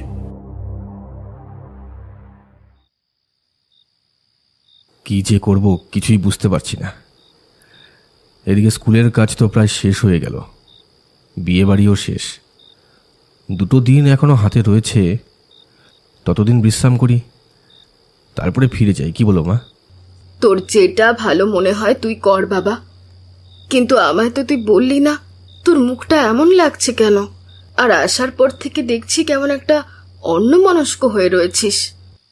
রাতের বেলা খেতে বসে কথাগুলো বলে চলেছিল সুজয়ের মা সুজয়কে। বাবা অনেক দিন হলো মারা গেছে, তারপর থেকেই সমস্ত দায়িত্ব এসে পড়েছে সুজয়ের কাঁধে। খেতে খেতে রান্নাঘরের কাছ থেকে বাইরের জানলাটার দিকে তাকিয়ে মাঝে মাঝে দেখছিল সুজয়। মায়ের কথাটার উত্তর দিতে যাবে এমন সময় দেখতে পেল একটা অদ্ভুত দৃশ্য। জানলার পেছনের দিকটা অন্ধকার, তারপরেই পাঁচিল। পাঁচিল পেরিয়ে গেলেই ছোট রাস্তা। সেই পাঁচিলের ওপরে বসে দুটো পা দোলাচ্ছে একটা অদ্ভুত কালো লিকলিকে মূর্তি। তাকে দেখে মুহূর্তের মধ্যে গোটা শরীরটা যেন গুলিয়ে উঠল সুজয়ের। মূর্তিটার শরীর কালো হলেও গোটা শরীর থেকে কি যেন গলে গলে পড়ছে নিচে। পেটের ভেতরটা যেন উল্টে এলো। সুজয় হর হর করে ভাতের থালাতেই বমি করে ফেলল। এমন একটা অবস্থায় মা চমকে উঠে তাড়াতাড়ি এগিয়ে এলো সুজয়ের দিকে, কিন্তু সুজয় তার আগে আঙ্গুল তুলে চিৎকার করে উঠল, ও ওখানে ওখানে বসে আছে, পাঁচিলের উপরে কে যেন বসে আছে মা। সুজয়ের কথা শুনে তার মা চকিতে পেছনের দিকে তাকালো, কিন্তু জানলার বাইরে কোথাও কেউ নেই। সুজয়ও তাকালো, না সত্যিই তো কিছু নেই। একটু আগেই যাকে পাঁচিলের ওখানে দেখতে পেয়েছিল সে কোথায় গেল? মা এসে মাথায় হাত রাখলো, খানিকটা জল খেতে বলল। জল সুজয় খেলো না, দৌড়ে চলে গেল বাথরুমের দিকে। তারপর কোনো রকমে গলায় আঙ্গুল দিয়ে বাকিটা বমি করে হাত মুখ ধুয়ে যখন ফ্রেশ হয়ে ফিরে এলো, ততক্ষণে মা খাবার টেবিল পরিষ্কার করে আবার ভাত বাড়ার উদ্যোগ করছে। না আর খাবো না মা, আর ভালো লাগছে না। তুমি অল্প করে কিছু খেয়ে শুয়ে পড়ো, আমার জন্য তোমার খাওয়াটাও বন্ধ হয়ে গেল। আরে ধুর, কি যে বলিস! তুই না খেলে আমি খেতে পারি? আমি বুঝতেই পারছিলাম তোর শরীরটা ভালো নেই, তাই কি দেখতে কি দেখেছিস কে জানে। শোন, একটা কাজ কর, একেবারে একটু অল্প করে গা ধুয়ে নে, তারপর শুয়ে পড়। তারপর দেখিস একটু বিশ্রাম নিলেই সব ঠিক হয়ে যাবে। সুজয় তাই করল। গা হাত পা ধুয়ে নিয়ে নিজের বিছানায় গিয়ে শুয়ে পড়ল। মোবাইলটা মাথার কাছে আছে। মনে হলো একবার টিনাকে ফোন করে বলে, কিন্তু তারপরেই মনে হলো কথাটা শুনে মেয়েটা হাসবে, হয়তো বলবে, বাহারে আমার বীর পুরুষ, এখনো সেই ভয়টা মনের মধ্যে রয়ে গেছে। আমি তো বলেছি সবটাই একটা হ্যালুসিনেশন, না হলে তুমি দেখতে পেলে আর মা দেখতে পেল না। সে সিদ্ধান্তটা বাদ দিয়েই ফেলল সুজয়, চোখ বন্ধ করে ফেলল। তারপর অনেকক্ষণ কেটে গেছে। সুজয় ঘুমিয়ে পড়েছিল বোধহয়। একটা অদ্ভুত গন্ধে আবার ঘুমটা ভেঙে গেল তার। আর ঘুম ভাঙতেই দেখতে পেল ঠিক সেই কালো মূর্তিটা এবার তার বিছানায় পায়ের কাছে চুপ করে বসে আছে, আর অল্প অল্প করে দুলছে, যেন কিছু একটা বলছে। সুজয় বুঝতে পারল না কি বলছে, তবে বুঝতে পারল সেই মূর্তিটার ঠান্ডা হাত তার পায়ের কাছটা চেপে ধরেছে। রতন নিজের ছোট ঘরে বসে চুপ করে দেয়ালের দিকে তাকিয়ে দেখছিল। মাস্টারমশাই অনেক দিন হলো গিয়েছে, যদিও হিসেব করে গুনলে 3-4 দিন হয়েছে, তবুও রতনের যেন মনে হতে লাগলো অনেকগুলো দিন হয়ে গেছে। এ সময়টা রতনের কেমন যেন একা একা বলে মনে হয়। মা নেই, বাবা নেই। সেই আগের মাস্টারমশাই রতনকে বড্ড ভালোবাসত, সেই মাস্টারমশাইও কেমন করে যেন চলে গেল। নতুন মাস্টারমশাই ভালো মানুষ, রতন জানে, কিন্তু তার জন্য রতনের একটু আলাদা ভয় হয়। সেদিন কি মনে হতে গ্রামের পথ ধরে স্কুল বাড়িটার কাছে গিয়ে চুপ করে দাঁড়িয়েছিল রতন। বারবার জঙ্গলের দিকে তাকাচ্ছিল। মনে পড়ছিল সেই দিনের কথা। সেদিনও এমনভাবেই রতন দাঁড়িয়েছিল এখানে, আর দেখেছিল সেই পুরনো মাস্টারমশাইকে। রতন কতবার তাকে আটকাবার চেষ্টা করেছিল। মাস্টারমশাই শুনুন, ওদিকটা যাবেন না, ওদিকে যাবেন না মাস্টারমশাই, ওই ওই জায়গাটা ভালো নয়, জঙ্গলের মধ্যে ঢুকবেন না আপনি, শুনুন আমার কথাটা। তুই এত ভয় পাচ্ছিস কেন বলতো? রতন, তোকে তো বলেছি আমি ওসব কথা বিশ্বাস করি না। জঙ্গলের মধ্যে কিচ্ছু নেই, সব কিছু আছে তোদের মনে। মনে থাকুক আর যাই থাকুক না কেন মাস্টারমশাই, আপনি যাবেন না। আমার বাবা ওই জঙ্গলে কি আর ফিরে আসেনি মাস্টারমশাই, শুনুন আমার কথাটা, আপনি যাবেন না ওখানে। মাস্টার এগিয়ে এসে রতনের মাথার চুলটা সামান্য কেটে দিয়ে বলল, দূর বোকা, আমি কোথাও যাব না। আমি জানি রতন, তুই আমাকে বড্ড ভালোবাসিস। আমারও তো তিন কুলে কেউ নেই। এই নিমডাঙ্গায় এসে তোদের বড় ভালোবেসে ফেলেছি রে। তাই তো চাই তোদের মন থেকে ভয়টা চলে যাক। বাবা বলেছে ওই জঙ্গলে 3 জন আছে, এমন 3 জন যারা বেঁচে থাকলে অনেক কিছু করতে পারতো, কিন্তু তাদের যে ওখানে আটকে রেখেছে সে এখন আর বেঁচে নেই। ওরা কারা, ওরা কেন ওখানে আটকেছে তা আমি জানি না, কিন্তু বাবা ছোটবেলায় বলেছিল যে ওই জঙ্গল থেকে যদি ওরা একবার বেরিয়ে আসে তাহলে আর কিচ্ছু থাকবে না, কিচ্ছু না। রতনের চোখে জল। মাস্টারমশাই 2 হাতে তার চোখের জল মুছে দিয়ে বলেছিল, দুনিয়াতে সবচেয়ে ভয়ানক কে বলতো? সেটা হলো মানুষ। মানুষের চেয়ে ভয়ানক আর কেউ হতে পারে না। ওই জঙ্গলে যেই থাক না কেন, আমার কোনো ক্ষতি করতে পারবে না। আমি যতক্ষণ ওদের ক্ষতি না করব, ওরা আমার কেন ক্ষতি করতে যাবে? চিন্তা করিস না, তুই বাড়ি ফিরে যা, বিকেল হচ্ছে, একটু পরেই আবার অন্ধকার নামবে। মাস্টারমশাইয়ের ওপরে রতন সেদিন কথা বলতে পারেনি, ঠায় দাঁড়িয়েছিল সেইখানে। তার চোখের সামনে দিয়ে মাস্টারমশাই হাঁটতে হাঁটতে বিকেলের পড়ন্ত আলোতে ওই জঙ্গলের দিকে চলে গিয়েছিল। অনেকক্ষণ দাঁড়িয়েছিল রতন, তারপর কি মনে হতে ছুটে গিয়েছিল বিশু পণ্ডিতের কাছে। সেদিনকার কথা এখনো মনে পড়ে রতনের। সেদিন যদি বিশু পণ্ডিতের বাড়িতে ছুটে যাওয়ার বদলে রতন জঙ্গলের দিকে ছুটে যেত, তাহলে হয়তো এমন কিছুই হতো না। তারপরেই তো, মাত্র 2 দিন পরেই তো নিজের ঘরে গলায় দড়ি দিয়ে ঝুলতে থাকা মৃতদেহটা রতন নিজেই প্রথম দেখেছিল। মাঝে মাঝে তার মনে হয় তার কপালটাই খারাপ, না হলে সব কিছু তার উপরে আসবে কেন? বাবার হারিয়ে যাওয়া, পুরনো মাস্টারমশাইয়ের মৃত্যু, নতুন মাস্টারমশাই তার কথা না শুনে কৌতূহল দেখানো, সব কিছু সেই আগের মতোই হচ্ছে।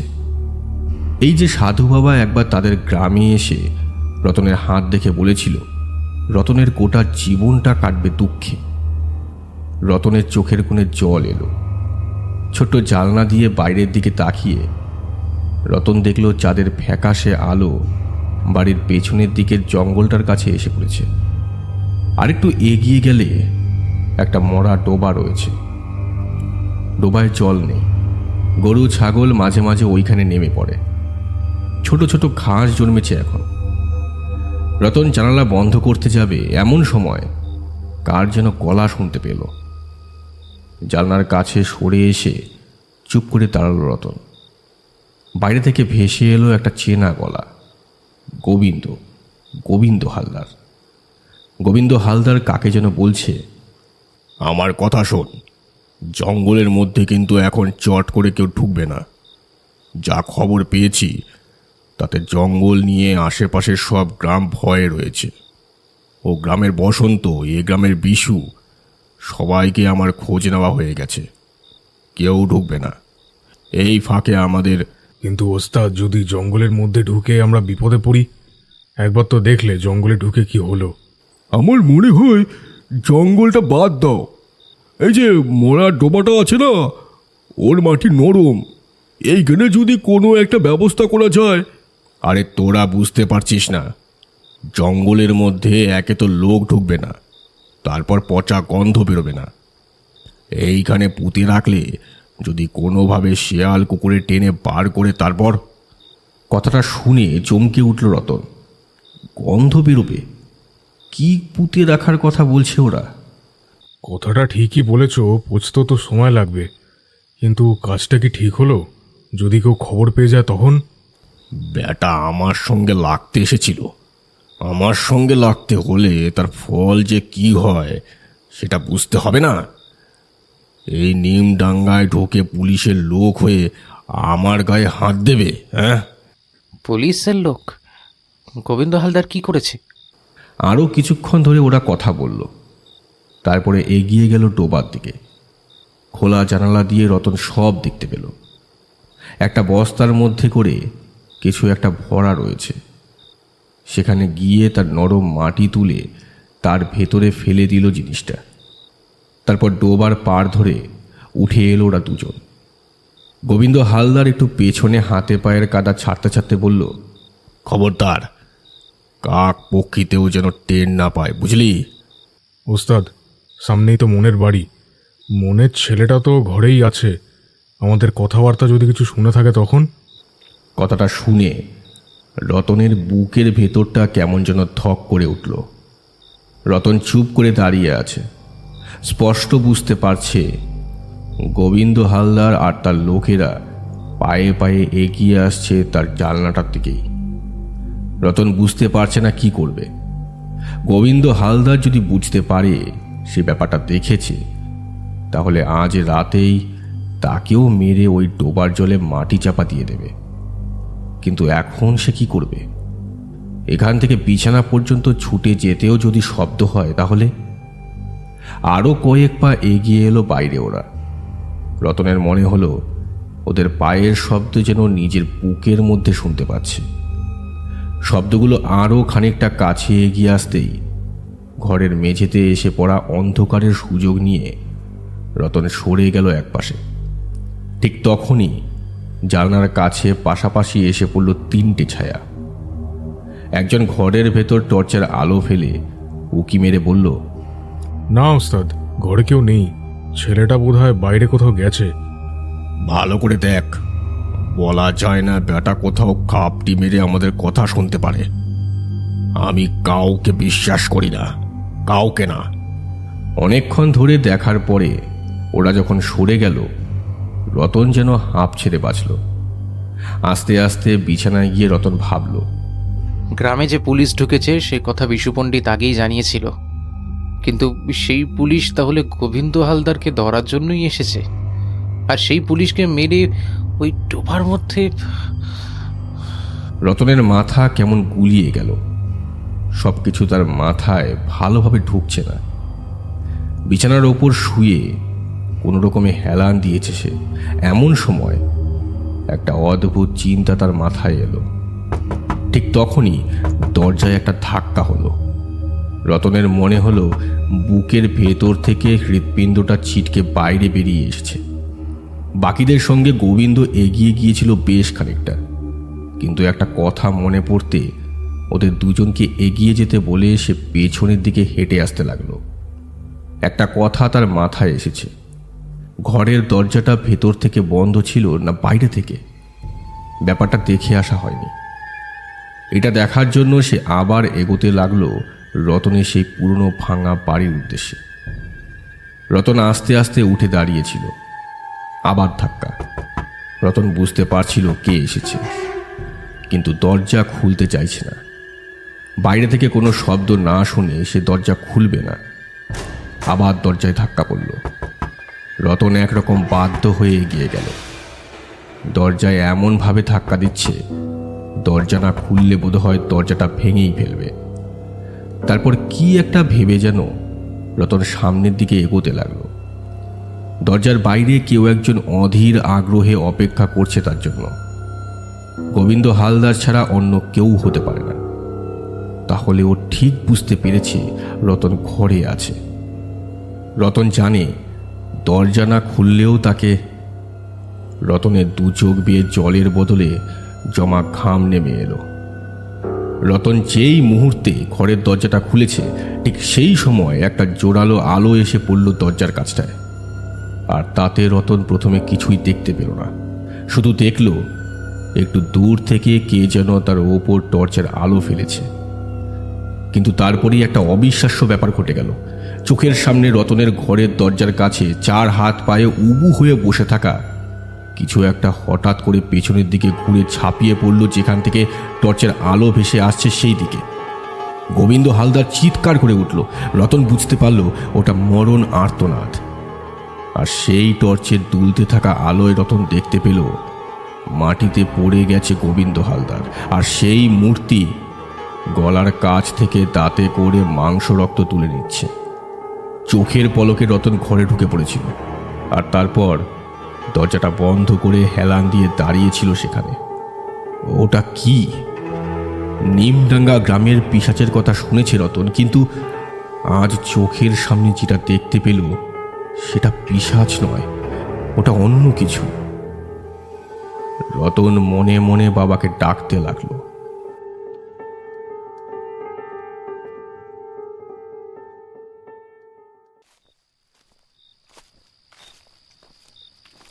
আদিনাথ জঙ্গলের ভেতরে ঢুকেই একবার চমকে দাঁড়ালো।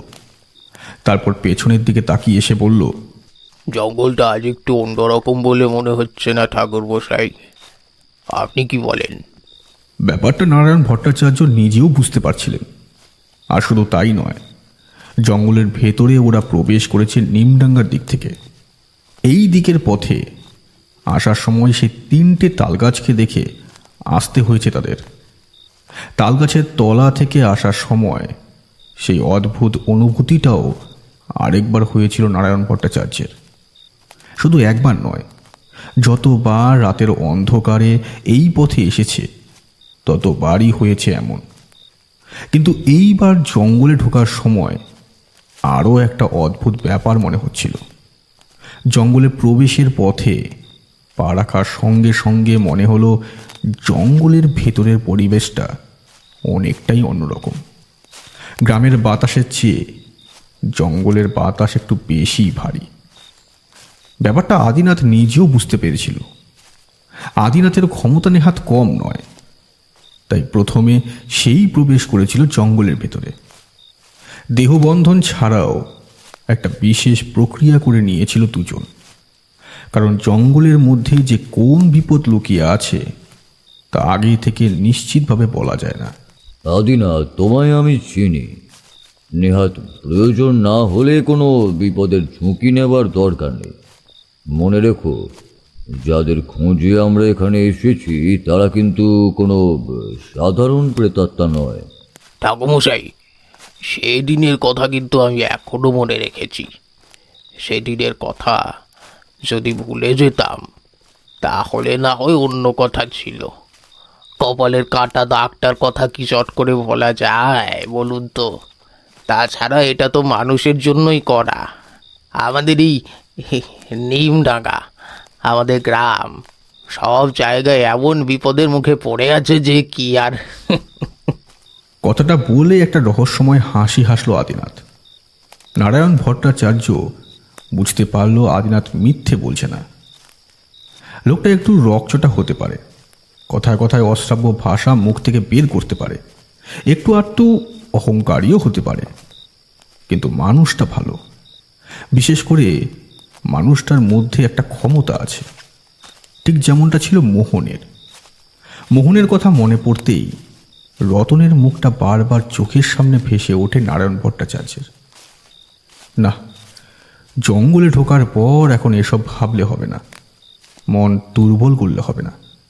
তাই জোর করে মাথার মধ্যে থাকা সমস্ত চিন্তাগুলো একপাশে সরিয়ে ফেলে সামনের দিকে এগোতে থাকে নারায়ণ ভট্টাচার্য। সামনে হাঁটতে হাঁটতে আদিনাথ বলে, ওই 3জন এখনো এই জঙ্গলে আছে বলেই কি আপনার মনে হয় ঠাকুরমশাই? 3জন যে নেই সেটা আমিও বুঝতে পারছি। 3জন থাকলে গ্রামে এমন কিছু হতো না। তবে কেউ না কেউ ওখানে অবশ্যই আছে। একসাথে সবাই বেরিয়ে আসতে পারে না। চলো চলো গিয়ে বরং একবার দেখা যাক। ওরা হাঁটতে লাগলো। এমন সময় হাঁটতে হাঁটতে হঠাৎ করে আদিনাথের একটা কথা মনে পড়ে গেল। সে বলল, ঠাকুরমশাই, এই কিছুদিন আগেই এমনি একটা জঙ্গলের ভেতরে প্রবেশ করেছিলাম। এই জঙ্গলে যা আছে সে সাধারণ কিছু নয়, কিন্তু আমরা যে জঙ্গলে গিয়েছিলাম সেখানে এক গাছতলায় অনেক সময় ধরে কোনো এক অশরীরী আত্মা বাসা বেঁধেছিল। কিছুতেই সেখান থেকে যায় না। গ্রামের লোকেরা জঙ্গলের সেই গাছ কাটার চেষ্টা করে বারবার বিপদে পড়ছিল। তারপর একদিন গ্রামের 2জনকে নিয়ে একদিন রাতে জঙ্গলে ঢুকেছিলাম। তারপরে যা হলো ঠাকুরমশাই, সে কথা আর কি বলবো আপনাকে। নারায়ণ ভট্টাচার্য এদিক ওদিক তাকিয়ে দেখছিলেন। জঙ্গলের মাঝে অন্ধকার নেমে এলে যে কি বিভৎস ভয়ানক হয়ে ওঠে জঙ্গল, তা চট করে বোঝা যায় না। বিশেষ করে নিমডাঙ্গার শেষ প্রান্তের এই জঙ্গলটা বেশ বড় আর ঘন। শুরুর দিকে একটু মনে হলেও ভেতরে প্রবেশ করতে করতে গভীর হয়ে ওঠে, আর তার সঙ্গেই রাতের বেলা বেড়ে ওঠে গাঢ় অন্ধকার। আকাশে চাঁদের আলো নেই, অমাবস্যাও খুব বেশি দূরে নয়। অন্ধকারে ঢেকে আছে চারপাশটা। ওদের দুজনের হাতেই চলছে মশাল। একটু আগেই মাথার ওপর দিয়ে এক ঝাঁক কি যেন কিচমিচ করতে করতে উড়ে গেল। একবার মনে হলো বাদুড়, আবার মনে হলো রাত জাগা কোনো ছোট পাখিদের দল। আদিনাথ কিন্তু বলতে শুরু করেছে ততক্ষণে। রাতের বেলা গ্রামের দুজন লোককে নিয়ে সেই মশাল জ্বালিয়ে জঙ্গলের ভেতরে ঢুকলাম। জঙ্গল বেশি বড় নয়, তবে বড্ড ঘন, যেমন ঘন তেমনই লতানো গাছপালা, ছবির মতো যেন। লোকজন হাঁটা চলা করে না, তাই সেই পথ হেঁটে যাওয়া বড়ই দুষ্কর ব্যাপার। একটু একটু করে এগোতে হয়, আর সঙ্গে আসা লোকেরা লম্বা লাঠি আর দায়ের আঘাতে গাছপালা পরিষ্কার করতে থাকে। এইভাবে চলতে চলতে জঙ্গলের ভেতরে একটা ভাগা মন্দিরের কাছে এসে পৌঁছলাম। ভাগা মন্দিরই বটে, দেওয়ালের চারপাশটা কতকাল আগে যে অক্ষত ছিল ভালোভাবে আর বোঝাই যায় না ঠাকুরমশাই। একটা দেওয়াল তো পুরো ভেঙে পড়েছে। মন্দিরের গর্ভগৃহটা কেমন যেন ক্লান্ত হয়ে থাকা শিশুর মতো হাঙা করে রয়েছে। তার ভিতরে মশালের আলো পর্যন্ত জ্বলে না ভালো করে। একেই সেই জায়গাটা দেখতে গেলে বুকের ভেতরটা কেমন যেন শিরশির করে ওঠে, যেন মনে হয় ওই অন্ধকারের কোনো শেষ নেই। আপনি তো জানেন ঠাকুরমশাই, এইসব নিয়ে আমার তেমন কোনো একটা ভয় নেই, কৌতূহলও নেই অবশ্য। আমি মন্দিরের দিকে গেলাম না, আর তাদেরকে সেটা দেখিয়ে নিয়ে তার এক পাশে হাঁটতে হাঁটতে মাত্র কয়েকটা পা এগিয়ে পাশে গিয়েছি। এমন সময় আমার সঙ্গে থাকা দুজন লোকের মধ্যে একজন চিৎকার করে উঠল, সাধু বাবা, সাধু বাবা, ওই দেখুন গাছের গায়ে ওটা কি জ্বলছে। লোকটার কথায় গাছের দিকে তাকালাম। মনে হলো যে গাছের জন্য আমরা এখানে এসেছি সেই গাছের কথাই সে বলছে। ততক্ষণে সেই লোকটি দৃষ্টি অনুসরণ করে সেই গাছের দিকে তাকিয়েছে সবাই। আমিও তাকালাম। তাকিয়ে দেখছি গাছের নিচ বরাবর একটা ডাল থেকে গলায় ফাঁস লাগিয়ে ঝুলছে সেই মৃতদেহটা। শুধু মৃতদেহ হলে ব্যাপারটা আলাদা হতো, কিন্তু যে ঝুলছে তার মাথাটা রয়েছে নিচের দিকে আর দুটো পা রয়েছে ওপর দিকে, আর সেইভাবেই দুলে চলেছে সেই দেহটা। অল্প হাওয়ায় আস্তে আস্তে তার মাথাটা আমাদের দিকে উল্টো করে রাখা, তাই তার মুখের কোনো কিছুই বোঝা যায় না, শুধু মাথার অদ্ভুত চুলগুলো বাটির কাছে দুলছে। সাধু বাবা, সাধু বাবা, গাছের গায়ে ওটা কি? আমি কোনো উত্তর দিলাম না। গাছের দিকে দুটো পা সামান্য এগিয়েছি। এমন সময় একটা অদ্ভুত হাসির শব্দে চারপাশটা ভরে উঠল। যারা এক হাতে মশাল আর আরেক হাতে লাঠি দা নিয়ে এসেছিল, ওরাও ভয় পেয়ে পেছনে সরে গেল। আমি দু পা সামনে গিয়ে গাছের গায়ের কাছে দাঁড়িয়ে বললাম, কে তুই? বল, কেন এসেছিস এখানে? প্রশ্নটা করার সঙ্গে সঙ্গে আবার সেই অদ্ভুত হাসির শব্দ শুনতে পেলাম, আর তার সঙ্গে সঙ্গে সেই উল্টে ঝুলে থাকা শরীরটা যেন আরেকটু জোরে দোল খেতে লাগলো। আমি বুঝতে পারলাম এটা কোনো সাধারণ প্রেত নয়, অতি শক্তিশালী কোনো প্রেত। এত সহজে ওকে কোনোভাবেই কিছুই করা যাবে না। বশে আনা তো দূরের ব্যাপার, তাই হাত তুলে বাকি দুজনকে পেছনে সরতে বললাম। তারপরে আরেকটু এগোতেই সে আস্তে আস্তে ঘুরে তাকালো আমার দিকে। তাকিয়ে দেখি তার মুখে রক্ত মাংসের চিহ্ন মাত্র নেই, যেন একটা গোটা মানুষের শরীরের ওপরে কেউ একটা নরকঙ্কালের মাথা বসিয়ে দিয়েছে। এত বীভৎস লাগছে তাকে দেখতে যে আপনি বিশ্বাস করতে পারবেন না ঠাকুর মশাই। আমি চমকে উঠলাম। তার শরীরটা তখন আস্তে আস্তে মাটিতে নেমে এসে দাঁড়িয়েছে। মাথার চুল অল্প হাওয়ায় সরসর করে উঠছে পেছনের দিকে। আমার পেছনে থাকা দুটো লোক তো ভয় পেয়ে একেবারে জড়োসড়ো হয়ে একদম মন্দিরের কাছে গিয়ে দাঁড়িয়েছে। আমি হাতে তুলে নিলাম আমার সঙ্গে থাকা দণ্ডটা, আর তারপরে মন্ত্র পড়ে সেই দণ্ড মাটির ওপরে রাখতেই আমার চারপাশে একটা গণ্ডি তৈরি হলো। আর তারপরেই সেই বীভৎস মূর্তিকে একটু একটু করে আমার দিকে হেঁটে আসতে দেখে আমি তৈরি হয়ে রইলাম। জঙ্গলে ঢোকার সময় সবার দেহ বন্ধন করাই ছিল। অত সহজে আমাদের ক্ষতি করতে তো সে পারবে না। কিন্তু তারপরেই বুঝতে পারলাম একটা বড় ভুল হয়ে গেছে। পেছনের দিকে থাকা সেই লতাগুল্মতে ততক্ষণে পেছনের দুটো লোকের শরীর আষ্টে পৃষ্ঠে জড়িয়ে পড়েছে। তারা যে চিৎকার করবে সেইটুকুও করতে পারছে না তারা।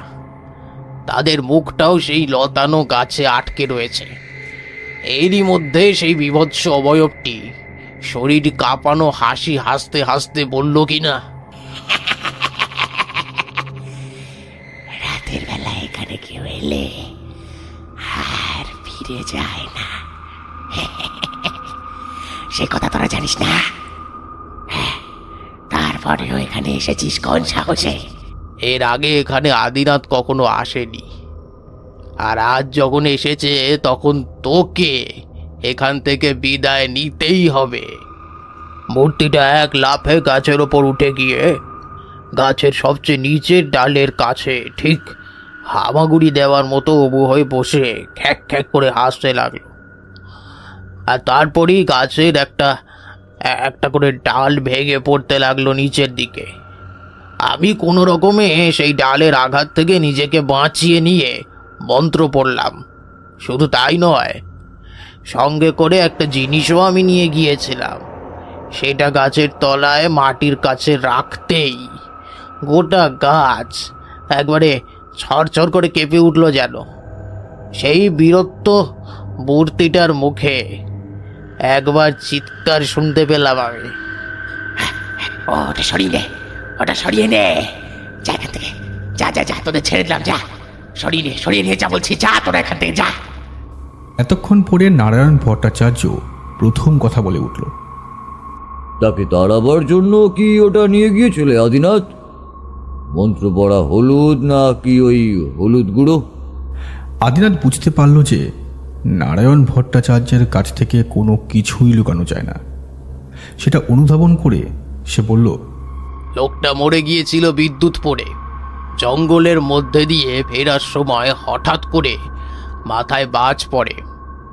হলুদ গুঁড়ো আর হলুদ সঙ্গে নিয়ে গিয়েছিলাম। তারপরেই মন্ত্র পড়ে সেই সুতোতে হলুদ লাগিয়েছিলাম। তারপরে সেই সুতো গাছের চারপাশে ছড়িয়ে দিয়ে মন্ত্র উচ্চারণ করে বন্ধন করতেই তার গোটা শরীরটা চলতে লাগলো রীতিমতো। একসময় সে বাধ্য হয়েই বলল, ছেড়ে দে, ছেড়ে দে, আমি চলে যাবো এখান থেকে, ছেড়ে দে আমায়, ছেড়ে দে। শেষে আর কি করব, ছেড়ে দিলাম। তারপরে সেই গাছ আমাদের চোখের সামনে ভেঙে পড়ল একেবারে মাটির ওপরে। বিশ্বাস করবেন না ঠাকুর মশাই, চোখের সামনে গাছটা দেখতে দেখতে পুড়ে কালো কাঠ কয়লার মতো হয়ে গেল। এতক্ষণ পরে নারায়ণ ভট্টাচার্য সামান্য হেসে উঠে বলল, এতকাল ধরে গ্রামের মানুষেরা বোধ হয় সেখানে গিয়ে শুধু ভয়ই পেয়েছে, তার হাতে পড়ে জীবনও হারিয়েছে। এতদিন পরে তেমন কারোর পাল্লায় পড়েছিল, তাই সাধারণ কোনো ওঝা কিংবা সাধক হলে সে তাকে হারাতে পারত না। ওই স্থান তার কারণেই অশুভ হয়ে উঠেছিল। না হলে আশেপাশে লতাগুলো সে নিজের ইচ্ছে মতো কাজে লাগাতে পারত না। আর কথা বলল না। সামনের দিকে এগোতে লাগলো, আর এগোতেই এবার হঠাৎ করে আদিনাথের চোখ চলে গেল একটা উঁচু গাছের মাথার দিকে।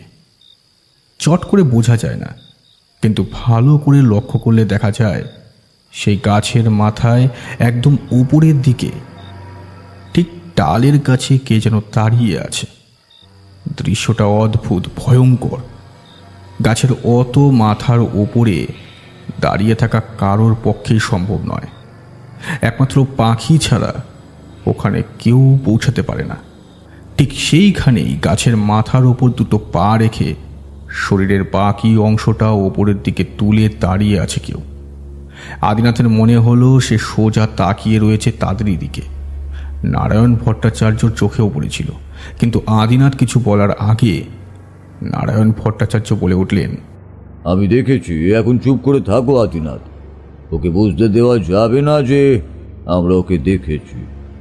আসলে ওটা কে সেটা দেখা দরকার।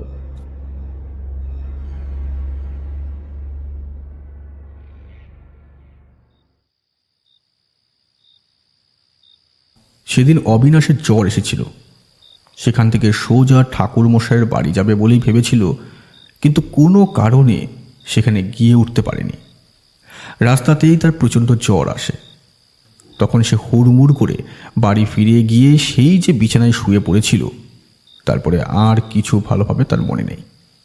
তার বউ আর মেয়ে আগের দিন রাতেই দুদিনের জন্য বাপের বাড়িতে গিয়েছে। অবিনাশ এখন বাড়িতে একা। কোনো রকমে সে চাদর মুড়ি দিয়ে শুয়েছিল। তার ঘুমটা ভেঙেছিল অনেক রাতের বেলা। তখন ঠিক কটা বেজেছিল অবিনাশ ঠিক বুঝতে পারে না। ঘুমটা ভাঙতেই বিছানা থেকে উঠে পড়ে সে। পেটের ভেতর তখন খিদেটা চাগার দিয়েছে। অবিনাশের মনে হয় এই মুহূর্তে পেটের ভেতর কিছু না দিলে আর চলছে না। পেটের ভেতর যেন গনগন করে আগুন জ্বলছে। তাড়াতাড়ি উঠে ঘর থেকে বেরিয়ে রান্নাঘরের কাছে এগিয়ে যায় অবিনাশ। রান্নাঘরে গিয়ে সে দেখল ভাত, ডাল আর তরকারি। এখন সেই ভাত ঠান্ডা হয়ে শক্ত হয়ে গেলেও খাওয়া যাবে, তবুও বলা চলে। কোনো রকমে ভাতটা হাতে নিয়ে মুখের কাছে তুলেছে, এমন সময় একটা কাঁচা মাছের গন্ধ নাকের ভেতরে যেন অবিনাশকে ঝাপটা দিল। যেন মনে হলো মুখের সামনে তুলে ধরা ভাতের গ্রাসের ভেতর থেকে কাঁচা মাছের অদ্ভুত গন্ধটা ভেসে আসছে। তবুও কোনো রকমে সেটা মুখের ভেতর নিতেই অবিনাশের গোটা শরীর গুলিয়ে উঠল। হর হর করে বমি করে ফেলল ভাতের থালাতেই। আর তারপরেই থালার দিকে তাকিয়ে অবাক হয়ে দেখল বমির সঙ্গে কালো কালো কি যেন বাইরে বেরিয়ে এসেছে। এমনিতে অবিনাশ একটু ভীতু, তারপর এমন একটা ঘটনা ঘটে যাওয়ায় সে ভীষণ ভয় পেয়ে গেল। ভাতের থালার সব কিছু সেখানেই পড়ে রইল। কোনো রকমে রান্নাঘর থেকে উঠে সে ঘরের ভেতর দৌড়তে যাবে, এমন সময় একটা শব্দ শুনে তার গোটা শরীর যেন পাথরের মতো শক্ত হয়ে গেল। একটা বিড়াল ডাকছে ঠিক বারান্দার কাছ থেকে। রান্নাঘর থেকে ঘরে ঢুকতে গেলে বারান্দা পেরিয়ে যেতে হয়। সেই বারান্দার কাছে আধো অন্ধকারের ভেতর দাঁড়িয়ে রয়েছে ছোট্ট 4 পায়ে প্রাণীটা। তাকে ভালোভাবে দেখতে না পেলেও অবিনাশ বুঝতে পারল তার গায়ের রং কুচকুচে কালো ছাড়া অন্য কিছুই হতে পারে না। আকাশে চাঁদের আলো নেই, অমাবস্যা কাছাকাছি আছে বোধ হয়। হ্যারিকেনটা জ্বালিয়েছিল অবিনাশ, কিন্তু সেটা রান্নাঘরে। আর সেই বিড়ালটাও বসে রয়েছে বমি হয়ে ছড়িয়ে থাকা ভাতের থালার কাছে। আর যেতে ইচ্ছে করছিল না অবিনাশের। কালো কালো জিনিসগুলো যেন মাঝে মাঝে জীবন্ত হয়ে উঠেছিল বলে মনে হচ্ছিল। অবিনাশ দর দর করে ঘামতে লাগলো। ঘামতে ঘামতে ভাবল, ঠাকুরমশাই বাড়িতে গেলেই একবার ভালো হতো। জ্বর হলেও ঠাকুরমশাইয়ের বাড়িতে গেলে ঠাকুরমশাই কিছু করতে পারত অন্তত। এখন এই রাতের বেলা বাড়িতে কোথাও কেউ নেই। অবিনাশ বুঝতে পারল বড্ড ভুল হয়ে গেছে। ঠাকুর মশাইয়ের কাছে গেলে ঠাকুর মশাই তাকে সাহায্য করতে পারত, কিন্তু এখন কি হবে? অবিনাশ স্থির হয়ে রান্নাঘরের দেয়ালটার কাছে দাঁড়িয়ে আছে। বিড়ালটাও মাঝে মাঝে মেয়াও মেয়াও করে ডাকছে, না হলে চুপ করে বসে আছে।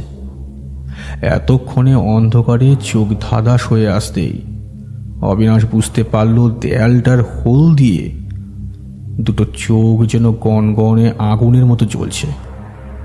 এইবার যা ঘটল তাতে অবিনাশের খাঁচা ছাড়া হয়ে যাওয়ার মতো ব্যাপার। বিড়ালটা এক পা করে সামনে এগিয়ে আসছে, আর তার ডাকটাও যেন ধীরে ধীরে বাড়ছে। কে তুই বল? জঙ্গল থেকে বেরিয়ে আসা ওই পিশাচদের একজন, তাই না? আমায় ছেড়ে দে, আমি তো তোর কোনো ক্ষতি করিনি। বিড়াল কথা বলতে পারে না, বিড়াল কথা বললও না, তার বদলে শুধু ম্যাও ম্যাও শব্দ করল। সেই শব্দগুলো যেন অবিনাশের বুকের ভেতর দরাম করে ধাক্কা মারতে লাগলো। বিড়ালটা এক পা করে এগোয় আর রান্নাঘরে দেয়াল ছেড়ে পেরিয়ে আসে। রান্নাঘরের শেষে যেখানে বারান্দাটা শেষ হয় সেখান থেকে বাড়ির উঠোন শুরু হয়ে গেছে। সেদিক থেকে বাড়ির বাইরে যাওয়া যায়। অবিনাশ কতক্ষণ ধরে পেছনে পেছনে উঠোনের কাছে এসে পড়েছিল তার মনে নেই।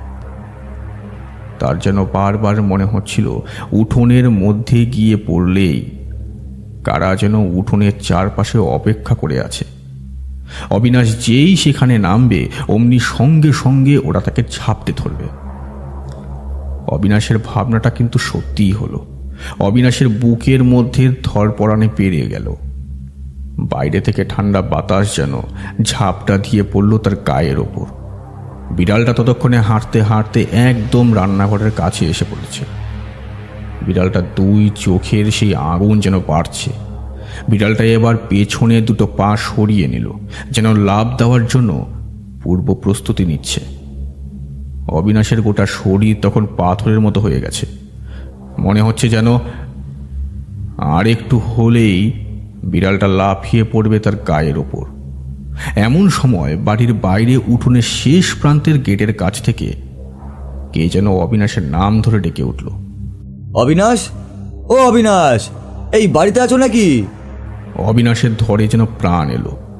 কোনো রকমে মাটি থেকে উঠে সে পেছনের দিকে তাকিয়ে বিশুকে কিছু একটা উত্তর দিতে যাবে, এমন সময় বুঝতে পারলো বিড়ালটা ঝাঁপিয়ে এসে পড়ল তার কাঁধের ওপর, আর সঙ্গে সঙ্গে অবিনাশ জ্ঞান হারিয়ে লুটিয়ে পড়ল মাটিতে। তবে জ্ঞান হারিয়ে ফেলার আগেও অবিনাশ বুঝতে পেরেছিল দুটো পা দ্রুত যেন গেট পেরিয়ে এগিয়ে আসছে তার দিকেই।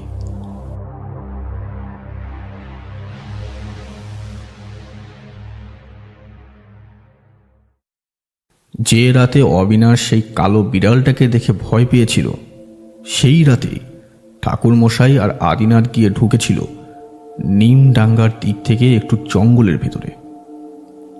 দুটো ঘটনা একসাথে হওয়াটা আসলেই কাকতালীয় ব্যাপার। আগের রাতে আদিনাথের সঙ্গে ঠাকুরমশাই পথে বেরোলেও জঙ্গলের দিকে যাওয়া হয়নি, পরদিন গিয়েছিলেন। বিশু পণ্ডিতের ব্যাপারটা আলাদা। বিশু পণ্ডিত সেই রাতে কি মনে হতে ঘর থেকে বেরিয়েছিল। প্রথমে গিয়ে পৌঁছায় নারায়ণ ভট্টাচার্যের বাড়িতে, কিন্তু তার দরজা বন্ধ দেখে তাকে না পেয়ে কৌতূহলবশত অবিনাশের বাড়িতে গিয়ে পৌঁছেছিল। বিশু একটা কাজে বেরিয়েছিল, সেটা নারায়ণ ভট্টাচার্যের কথাতেই বোঝা যায়। তবে অবিনাশের বাড়ির কাছাকাছি গিয়ে পৌঁছাতেই বিশুর মনে হয় অবিনাশের বাড়ির দাওয়ার কাছে কে যেন দাঁড়িয়ে আছে। এমনিতেই আধো অন্ধকার, তার উপর ব্যাপারটা দেখে সে একটু অবাকই হয়েছিল। তাই অবিনাশের নামটা ধরে ডাকতে যাবে এমন সময় ধর্মর করে কে যেন পড়ে যায় মাটিতে। বিড়ালের মতো কি একটা জন্তু যেন হঠাৎ করে বাড়ির পেছনের দিকের অন্ধকারে মিলিয়ে গেল, আর মাটির ওপর পড়ে অবিনাশ তখন থরথর করে কাঁপতে কাঁপতে বিড়ি করে কি যেন বলতে বলতে জ্ঞান হারিয়ে ফেলল। যখন তাকে মাটি থেকে তুলে ঘরে আনা হয় ততক্ষণে তার দাঁত কপাটি লেগে গেছে, গোটা শরীর কাঁপছে। বিশুর চেহারা ভালো, অবিনাশকে নিয়ে গিয়ে ঘরের বিছানায় শুইয়ে দিয়েছিল। তারপর জল দিয়ে যখন তার জ্ঞান ফেরানোর চেষ্টা করতে থাকে তখন একটা আশ্চর্য ব্যাপার সে দেখতে পায়। অবিনাশের গলার কাছে ছোট ছোট কতগুলো দাঁতের দাগ। আর তার গলার কাছে বেশ কয়েকটা আঁচড়ের চিহ্নও বোঝা যাচ্ছিল। রক্তও বেরিয়ে আসছে। বিশু অবাক হয়ে গিয়েছিল। এমনিতেই গ্রামে এখন যা হবে তার পেছনে কোনো না কোনো শক্তির হাত আছে, তা সকলেই জানে। তাই চমকে উঠেছিল সে। তাহলে কি সত্যি সত্যি জঙ্গল থেকে যে বেরিয়ে এসেছে সে নিজের কাজ শুরু করে দিয়েছে? এখন ঠাকুরমশাইকে প্রয়োজন ছিল, কিন্তু সে কোথায়?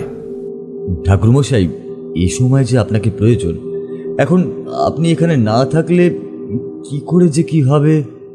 কিন্তু বিশু তখন জানতো না ঠাকুরমশাই সেই মুহূর্তে জঙ্গলের ভেতরে আদিনাথের সঙ্গে নিমডাঙ্গা গ্রামের সবচেয়ে ভয়ানক বিপদের সামনে দাঁড়িয়ে আছে।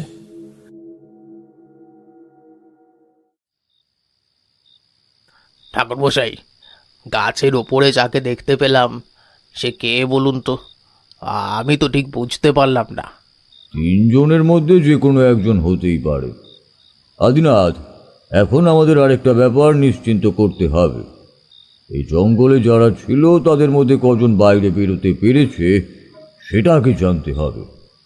মোহন কিন্তু বলেছিল ওরা বেশি দিন এখানে আটকে থাকবে না। ওদেরকে বেঁধে রাখা মোটেই সহজ ব্যাপার হবে না। এই শহরের বাচ্চা তান্ত্রিকের জন্যই এত সমস্যা, এই অবস্থা হয়েছে। না হলে কত ভালো ছিল আমাদের এই গ্রামগুলো, কোনো সমস্যার ব্যাপারই ছিল না। এই জঙ্গলেও তো কতবার ভোরবেলা এসেছি, আপনি বলুন না। আর সেই জঙ্গলে নাকি এখন আমাদের কাছে ভয়ের বিষয় হয়ে দাঁড়িয়েছে। জঙ্গলের ভিতরে রাতের বেলা ঢুকতে মানুষ ভয় পায়, কিন্তু কিন্তু গাছের ওপর যে দাঁড়িয়ে ছিল সেটা যদি ওরাই হয় তাহলে তো। আদিনাথ, খুব সাবধানে পথ চলবে। সামনে ঘন অন্ধকার, কাছাকাছি অমাবস্যা, তার মানে ওদের ক্ষমতা কিন্তু অনেক বেশি। কোনোভাবেই কোনো ভুল করা আমাদের চলবে না।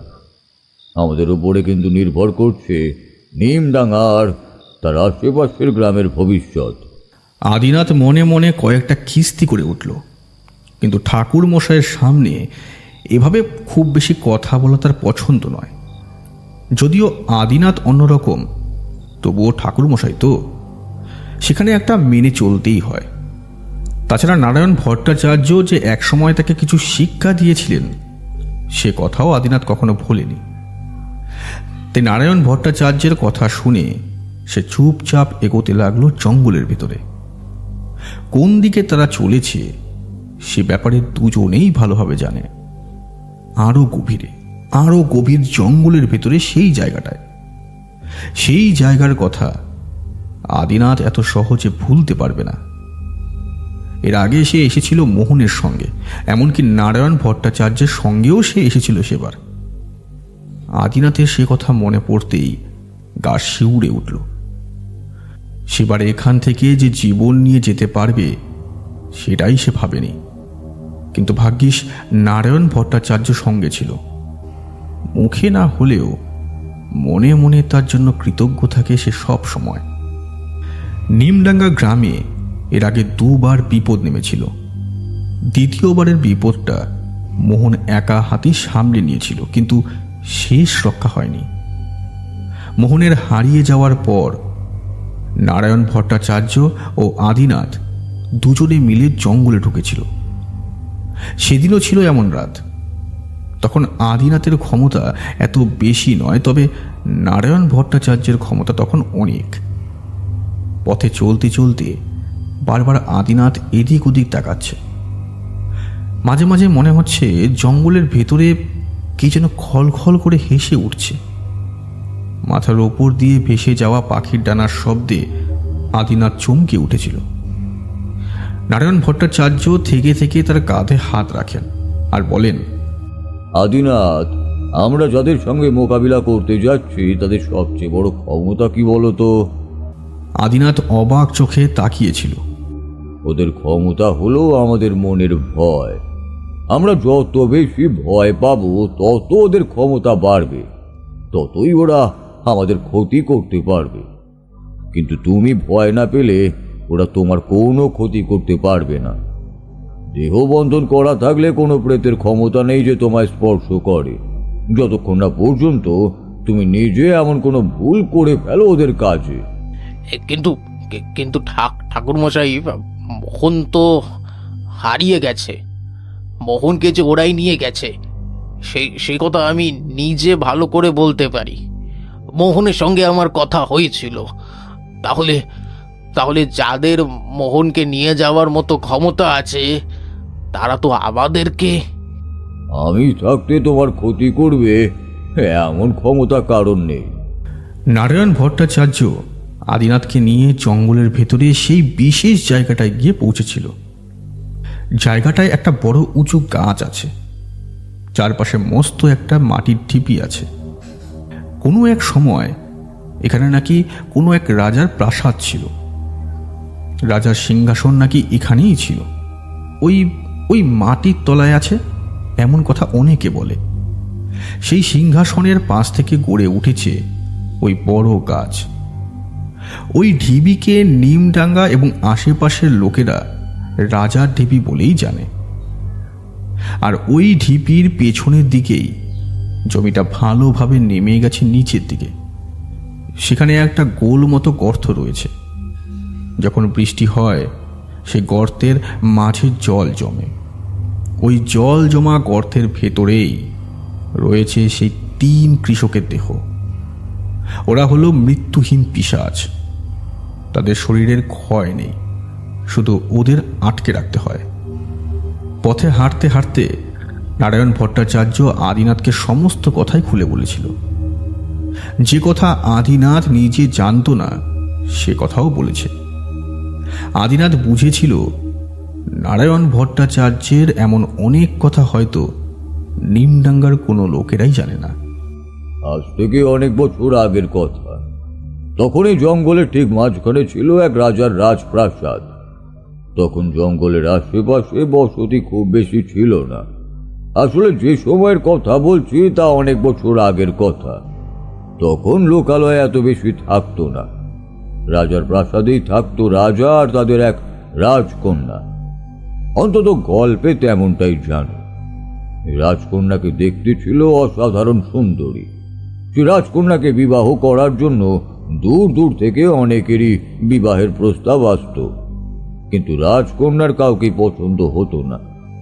একদিন রাজকন্যার সঙ্গে রাজপ্রাসাদের পেছনের বাগানের সাক্ষাৎ হয় এক তান্ত্রিকের।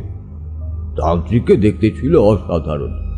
আসলে সেই তান্ত্রিক ছিল পিশাচ সিদ্ধ এবং মানুষের মৃত্যুর ক্ষমতায় নিজেকে অমন করে রাখত। সেই তান্ত্রিককে দেখে রাজকন্যার বেশ ভালো লেগে যায়। রাজকন্যা চেয়েছিল তান্ত্রিকের সঙ্গে বিবাহ করতে, কিন্তু তান্ত্রিক শর্ত দেয়, বিবাহ করলে তারা রাজপ্রাসাদে থাকবে না, এখান থেকে তার সঙ্গে তাকে চলে যেতে হবে। রাজা রানী সেই প্রস্তাব না মানলেও রাজকন্যা তাতে রাজি ছিল। তান্ত্রিকের সঙ্গে বিবাহ হবে রাজকন্যার, সে কথা রাজা মানতে পারেনি। বাগানের ভেতরে এক গাছের তলায় থাকা তান্ত্রিককে লোকজন দিয়ে সেই রাতেই হত্যা করে রাজা। সে খবর শুনে রাজকন্যা পাগলের মতো হয়ে যায়। তারপর সে নিজে ঠিক করে ওই কয়েকদিনের মধ্যেই তান্ত্রিকে শিখিয়ে যাওয়া একটি প্রক্রিয়ায় সে আবার বাঁচিয়ে তুলবে তাকে। মৃত মানুষকে সত্যি সত্যি বাঁচিয়ে তোলা যায় ঠাকুর মশাই? তোলা যায়, কিন্তু না তোলাই ভালো। রাজকন্যা বলতে পারো নিজের জীবন দিয়ে সেই তান্ত্রিককে আবার বাঁচিয়ে তুলেছিল, কিন্তু তান্ত্রিক তো মৃত। তার শরীর আসলে বেঁচে ওঠে বিষ গাছের আহ্বানে। শয়তানের কাছে আত্মা বিক্রি করতে হবে, আর সেই সূত্রে রাজকন্যা তাকে বাঁচিয়ে তুলতে পারে। এদিকে তান্ত্রিক বেঁচে ওঠার পরেই প্রথমে রাজা রানী এবং তাদের প্রিয় মানুষদের হত্যা করতে শুরু করে। দেখতে দেখতে রাজপ্রাসাদ শূন্য হয়ে যায়। বাকি লোকেরা সেখান থেকে পালিয়ে চলে যায়। এই গোটা জায়গাটা ফাঁকা হয়ে যায়। এদিকে তান্ত্রিকের বেঁচে ওঠা শরীর তখন রাজকন্যাকে অনেক চেষ্টা করেও তাকে আর বাঁচিয়ে রাখতে পারেনি। পরে রাজকন্যার শরীরের অংশ সে ওই রাজ সিংহাসনের নিচে থাকা ঢিপির মধ্যে মাটিতে পুঁতে রাখে। অনেকে বলে ওখানে রাজার সিংহাসন আছে, কিন্তু আবার অনেকে এটাও বলে ওইখানেই আছে রাজকন্যার দেহ। আপনি যে 3 পিশাচের কথা বলছেন তারা কে?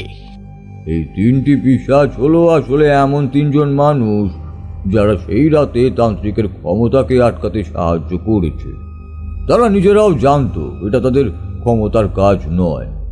ওই 3জনকে খুঁজে বার করে তান্ত্রিক হত্যাও করে, আর তাদের শরীরে মৃত্যুহীন কৃষকের আত্মাকে বন্দি করে তাদের লুকিয়ে রাখে মাটির তলায়। তারা যে অন্যায় কাজ করেছিল তার শাস্তি হিসাবে ওরা কখনোই মরবে না, কিন্তু তন্ত্র বলে এবং নানা প্রক্রিয়ায় ওদের আবদ্ধ করে রাখা যেতেই পারে। তাই ছিল ওদের শাস্তি। এবার বুঝতে পারলে? হে, আদিনাথ বুঝতে পারছিল না প্রথমে। এতদিন ধরে জঙ্গলের যে গল্প শুনে এসেছিল তার চেয়ে এটা একটু অন্যরকম শুনতে লাগলো। কিন্তু এতদিন ধরে জঙ্গলে এমন বিপদ হয়নি যেমনটা এবার হয়েছিল। হাঁটতে হাঁটতে তারা এসে পৌঁছেছিল সেই ঢিবির কাছে, যার ওপর দিয়ে উঠেছে সেই মস্ত বড় গাছটা। হাঁ করে সেদিকে তাকিয়েছিল আদিনাথ। আর ঠিক তখনই একটু দূরে সেই নিচের জায়গাটার দিকে এগিয়ে গিয়েছিল নারায়ণ ভট্টাচার্য। সেখানে তখন জল জমে আছে। আজও অন্ধকারে সেই জল মাঝে মাঝে চকচক করে উঠছে।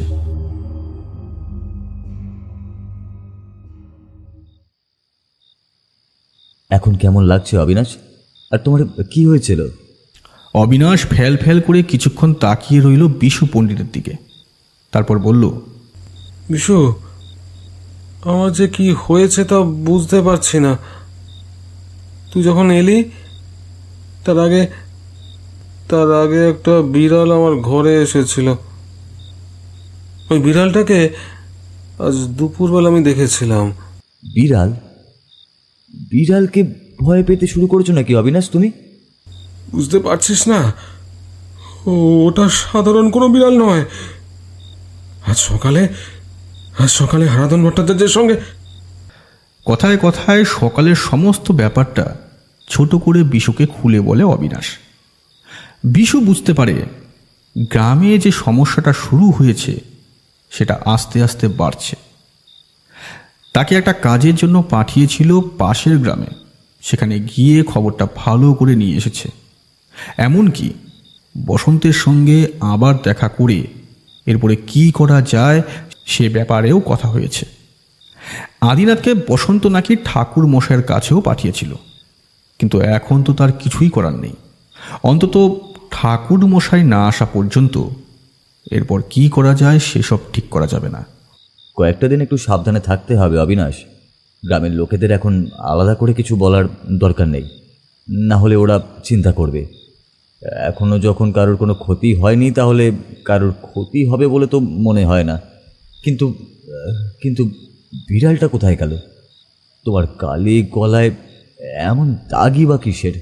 কথাটা শুনেই অবিনাশ কাঁধের কাছে হাত দিল, আর সঙ্গে সঙ্গে মুখে একটা চাপা আর্তনাদের মতো শব্দ বেরিয়ে গেল। গলার কাঁচটা জ্বলছে যেন প্রচণ্ড। এতক্ষণ হাত দেয়নি বলে বোঝা যায়নি, এইবার কিন্তু বোঝা গেল।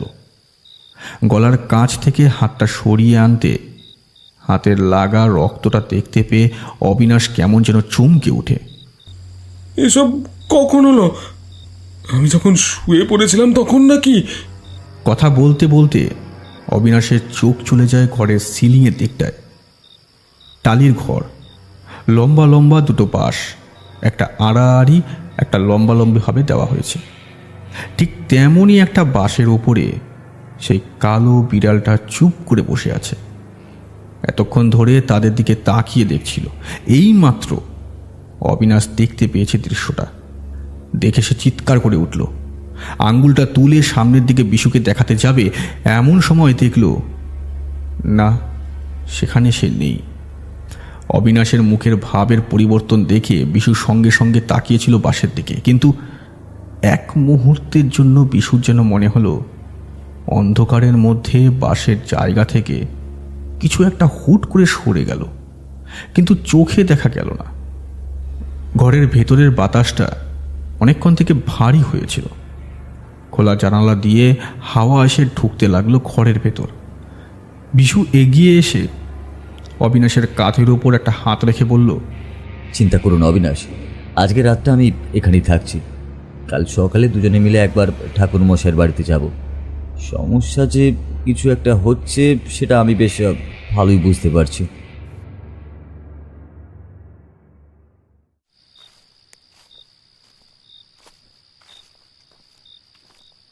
ঠাকুর মশাই ও আদিনাথ হাঁটতে হাঁটতে সেই রাজার ঢিবির কাছে এসে দাঁড়িয়েছিল। জায়গাটা কেমন যেন বদলে গেছে। চারপাশে ছোট বড় ঘাস পাতা জন্মে উঠেছে একটু একটু করে। ওরা দাঁড়িয়েছিল রাজার ঢিবির কাছে। কিছুটা পেছনের দিকে সেই জলের জায়গাটা রয়েছে, যার তলায় নিশ্চিন্তে ঘুমিয়ে রয়েছে 3টে মৃত্যুহীন কৃষকের শরীর। অনেকক্ষণ ধরে দাঁড়িয়েছিল ওরা। একসময় আদিনাথ বলল, ঠাকুরমশাই, যাবেন না? জায়গাটায় জল আছে কি না সেটাও তো দেখতে হবে। জল থাকলে তো ওপর থেকে কিছুই বোঝা যাবে না। এখনো বুঝতে পারছো না? আর একটু ভালো করে পিছনের দিকে তাকিয়ে দেখো, ঠিক বুঝতে পারবে। আদিনাথ, পেছনের দিকে তাকিয়ে দেখো। ছোট জলা মতো জায়গাটা আছে, তার পেছনে 3টে লম্বা তাল গাছ ছিল।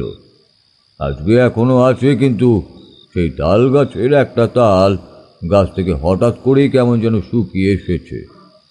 আধো অন্ধকারের মধ্যে ঝোপের আড়ালে ব্যাপারটা চোখে পড়ল আদিনাথের। একপাশের একটা তাল গাছ শুকিয়ে গেছে, যেন মনে হয় এক্ষুনি ভেঙে পড়বে। আদিনাথ সেই দিকে তাকিয়ে রয়েছে।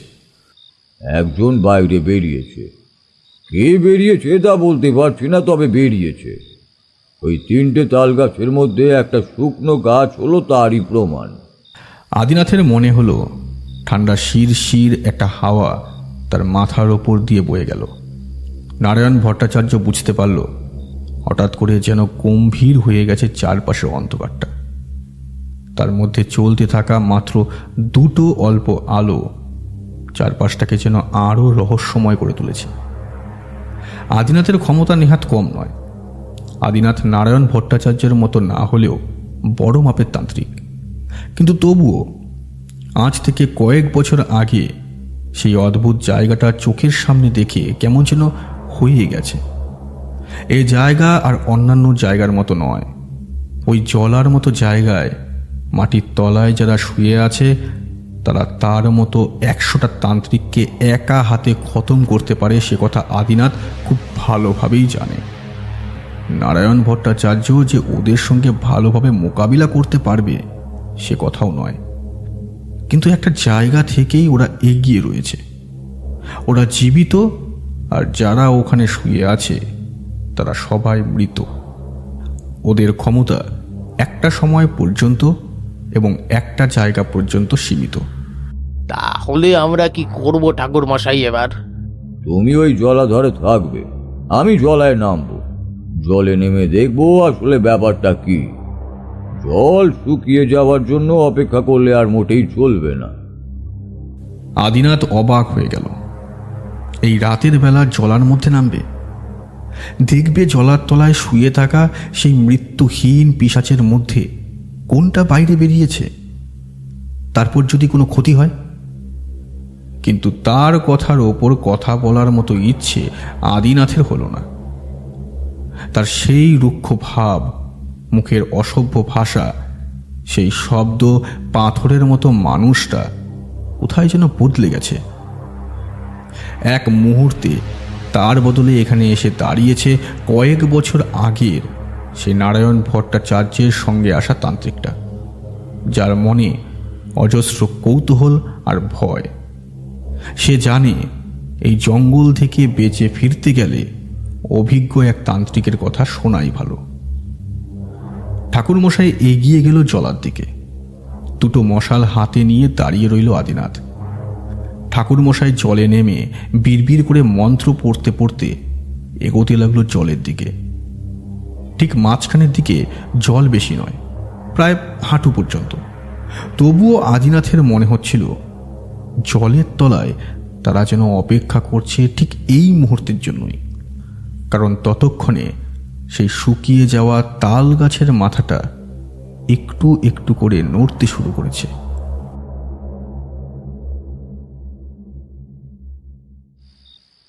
সুজয়ের কাজ শেষ হয়ে গিয়েছিল। এখানে আর ভালো লাগছিল না, কারণ প্রথমত তার কথা কেউ বিশ্বাস করছে না, আর দ্বিতীয়ত মনে হচ্ছে সব সময় তাকে কেউ যেন দেখে চলেছে, সে দিনের বেলাই হোক আর রাতের বেলা। সেদিন রাতের বেলা তো আরও একটা অদ্ভুত ঘটনা ঘটল। রাতের বেলা নিজের ঘরে বিছানায় শুয়ে পড়েছে সুজয়। এমন সময় হঠাৎ করে দেখতে পেল তার ঘরের দেয়ালের একটা কোণের দিকে দুটো হাত পা দিয়ে দেয়ালের সঙ্গে মাকড়সার মতো লাগিয়ে কে যেন বসে আছে। অন্ধকারে মুখটা ভালোভাবে দেখা যায় না, কিন্তু কেউ যে বসে আছে এবং সেও যে তার দিকে তাকিয়ে আছে এইটুকু অন্তত বোঝা যাচ্ছিল ভালো মতো করে।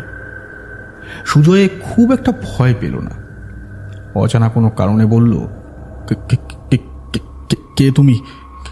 কেন বারবার আমায় ভয় দেখাতে আসছো এমনভাবে? তোমার যে এখানে থাকা চলবে না, ওরা জঙ্গলে ঢুকেছে। নিমডাঙ্গায় আবার বিপদ আসতে চলেছে। তুমি এখানে থাকলে কি করে হবে? তোমার যে প্রয়োজন। তুমি তুমি নিজেই আমায় বারণ করেছো জঙ্গলে ঢুকতে, আবার তুমি নিজেই বলছো আমাকে ওখানে যেতে হবে। কেন এমন করছো? তুমি বুঝতে পারছো না?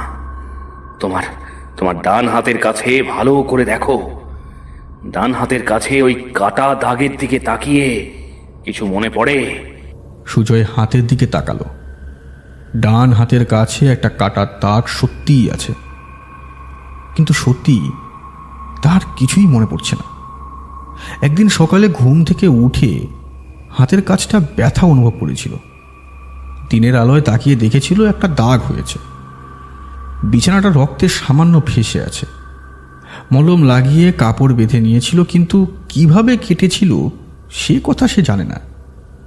হঠাৎ করে দেয়ালের কাছে ওই অদ্ভুতভাবে বসে থাকা মূর্তিটাকে দেখতে পায়। সে কথা বলতেই কথাটা মনে করে সে প্রায় চিৎকার করে ওঠে, আমি জানি না, আমি কিছু জানি না, আমি কিছুই জানতে চাই না। তোমরা চলে যাও, চলে যাও, তোমরা এখান থেকে চলে যাও। এখন তার হয় না যে ও জেগে উঠেছে। তুমি এখান থেকে নিমডাঙ্গায় না গেলে ওকে আটকানো যাবে না, কারণ ও জেগে উঠেছে তোমার রক্তে। সুজয়ের মাথার ভেতরটা কেমন তপ করে উঠল। তার রক্তে জেগে উঠেছে কেউ, কিন্তু কে? নিমডাঙ্গায় থেকে অন্তত এটা বুঝেছে জঙ্গলের মধ্যে যারা আছে তারা কেউ মানুষ নয়, আর তাদের মধ্যে কাউকে সে জাগিয়ে তুলতে যাবেই বা কেন? সুজয় তার মাথার চুল খামচে ধরে। এসব সত্যি নয়, সবকিছু স্বপ্ন মনে হয়। নিজের হাতে দুগালে চড় মারল। তার গোটা শরীর ভিজে গেছে, থরথর করে কাঁপছে সে। লোকটা কিন্তু দেয়ালের কাছে ওভাবে রইল না আর।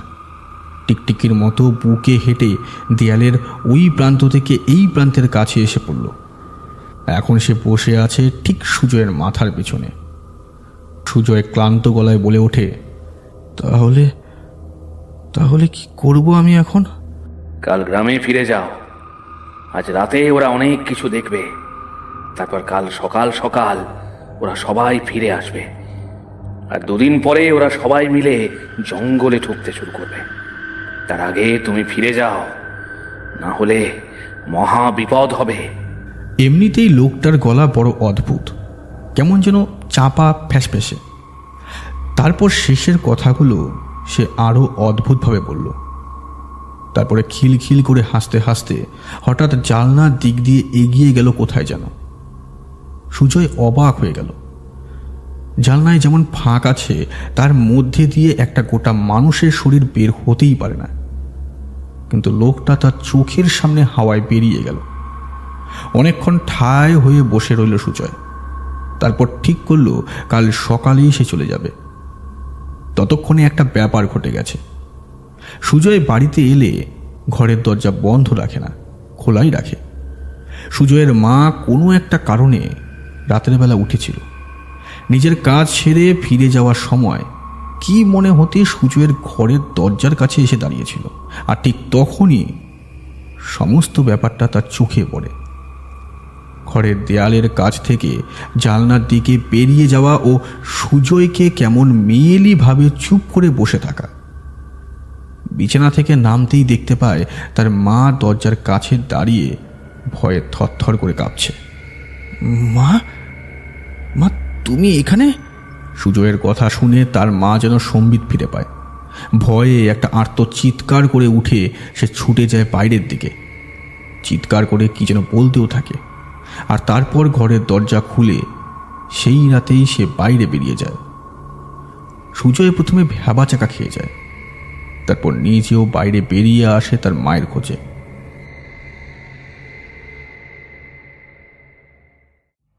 রতন যা দেখেছিল তার সব কিছু তার মনে ছিল, কিন্তু এমন কথা কে বিশ্বাস করবে?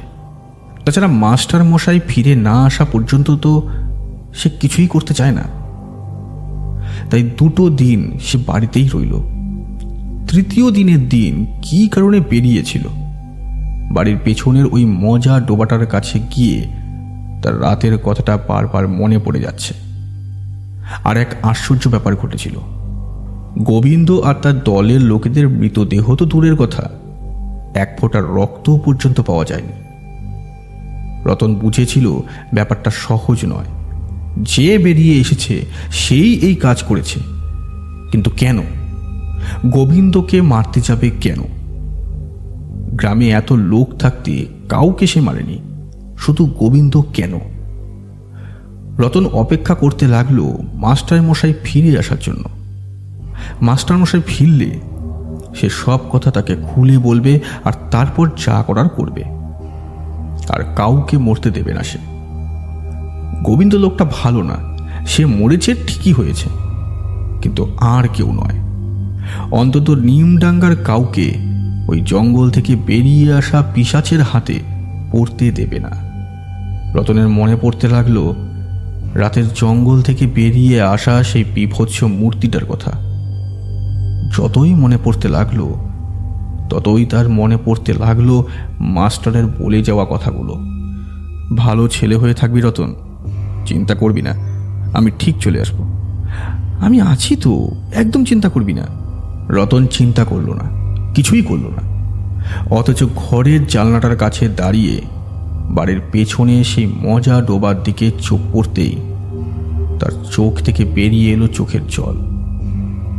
না জানি কার কষ্টে, তার বাবা মোহনের, পুরনো মাস্টার মশাইয়ের, নাকি নতুন মাস্টার মশাইয়ের জন্য, সে কথা সে জানে না। আবার হতে পারে গোটা নিমডাঙ্গার মানুষের জন্য, কারণ রতন বোধহয় বুঝতে পেরেছিল নিমডাঙ্গায় কোনো বিপদ নামতে চলেছে শীঘ্রই।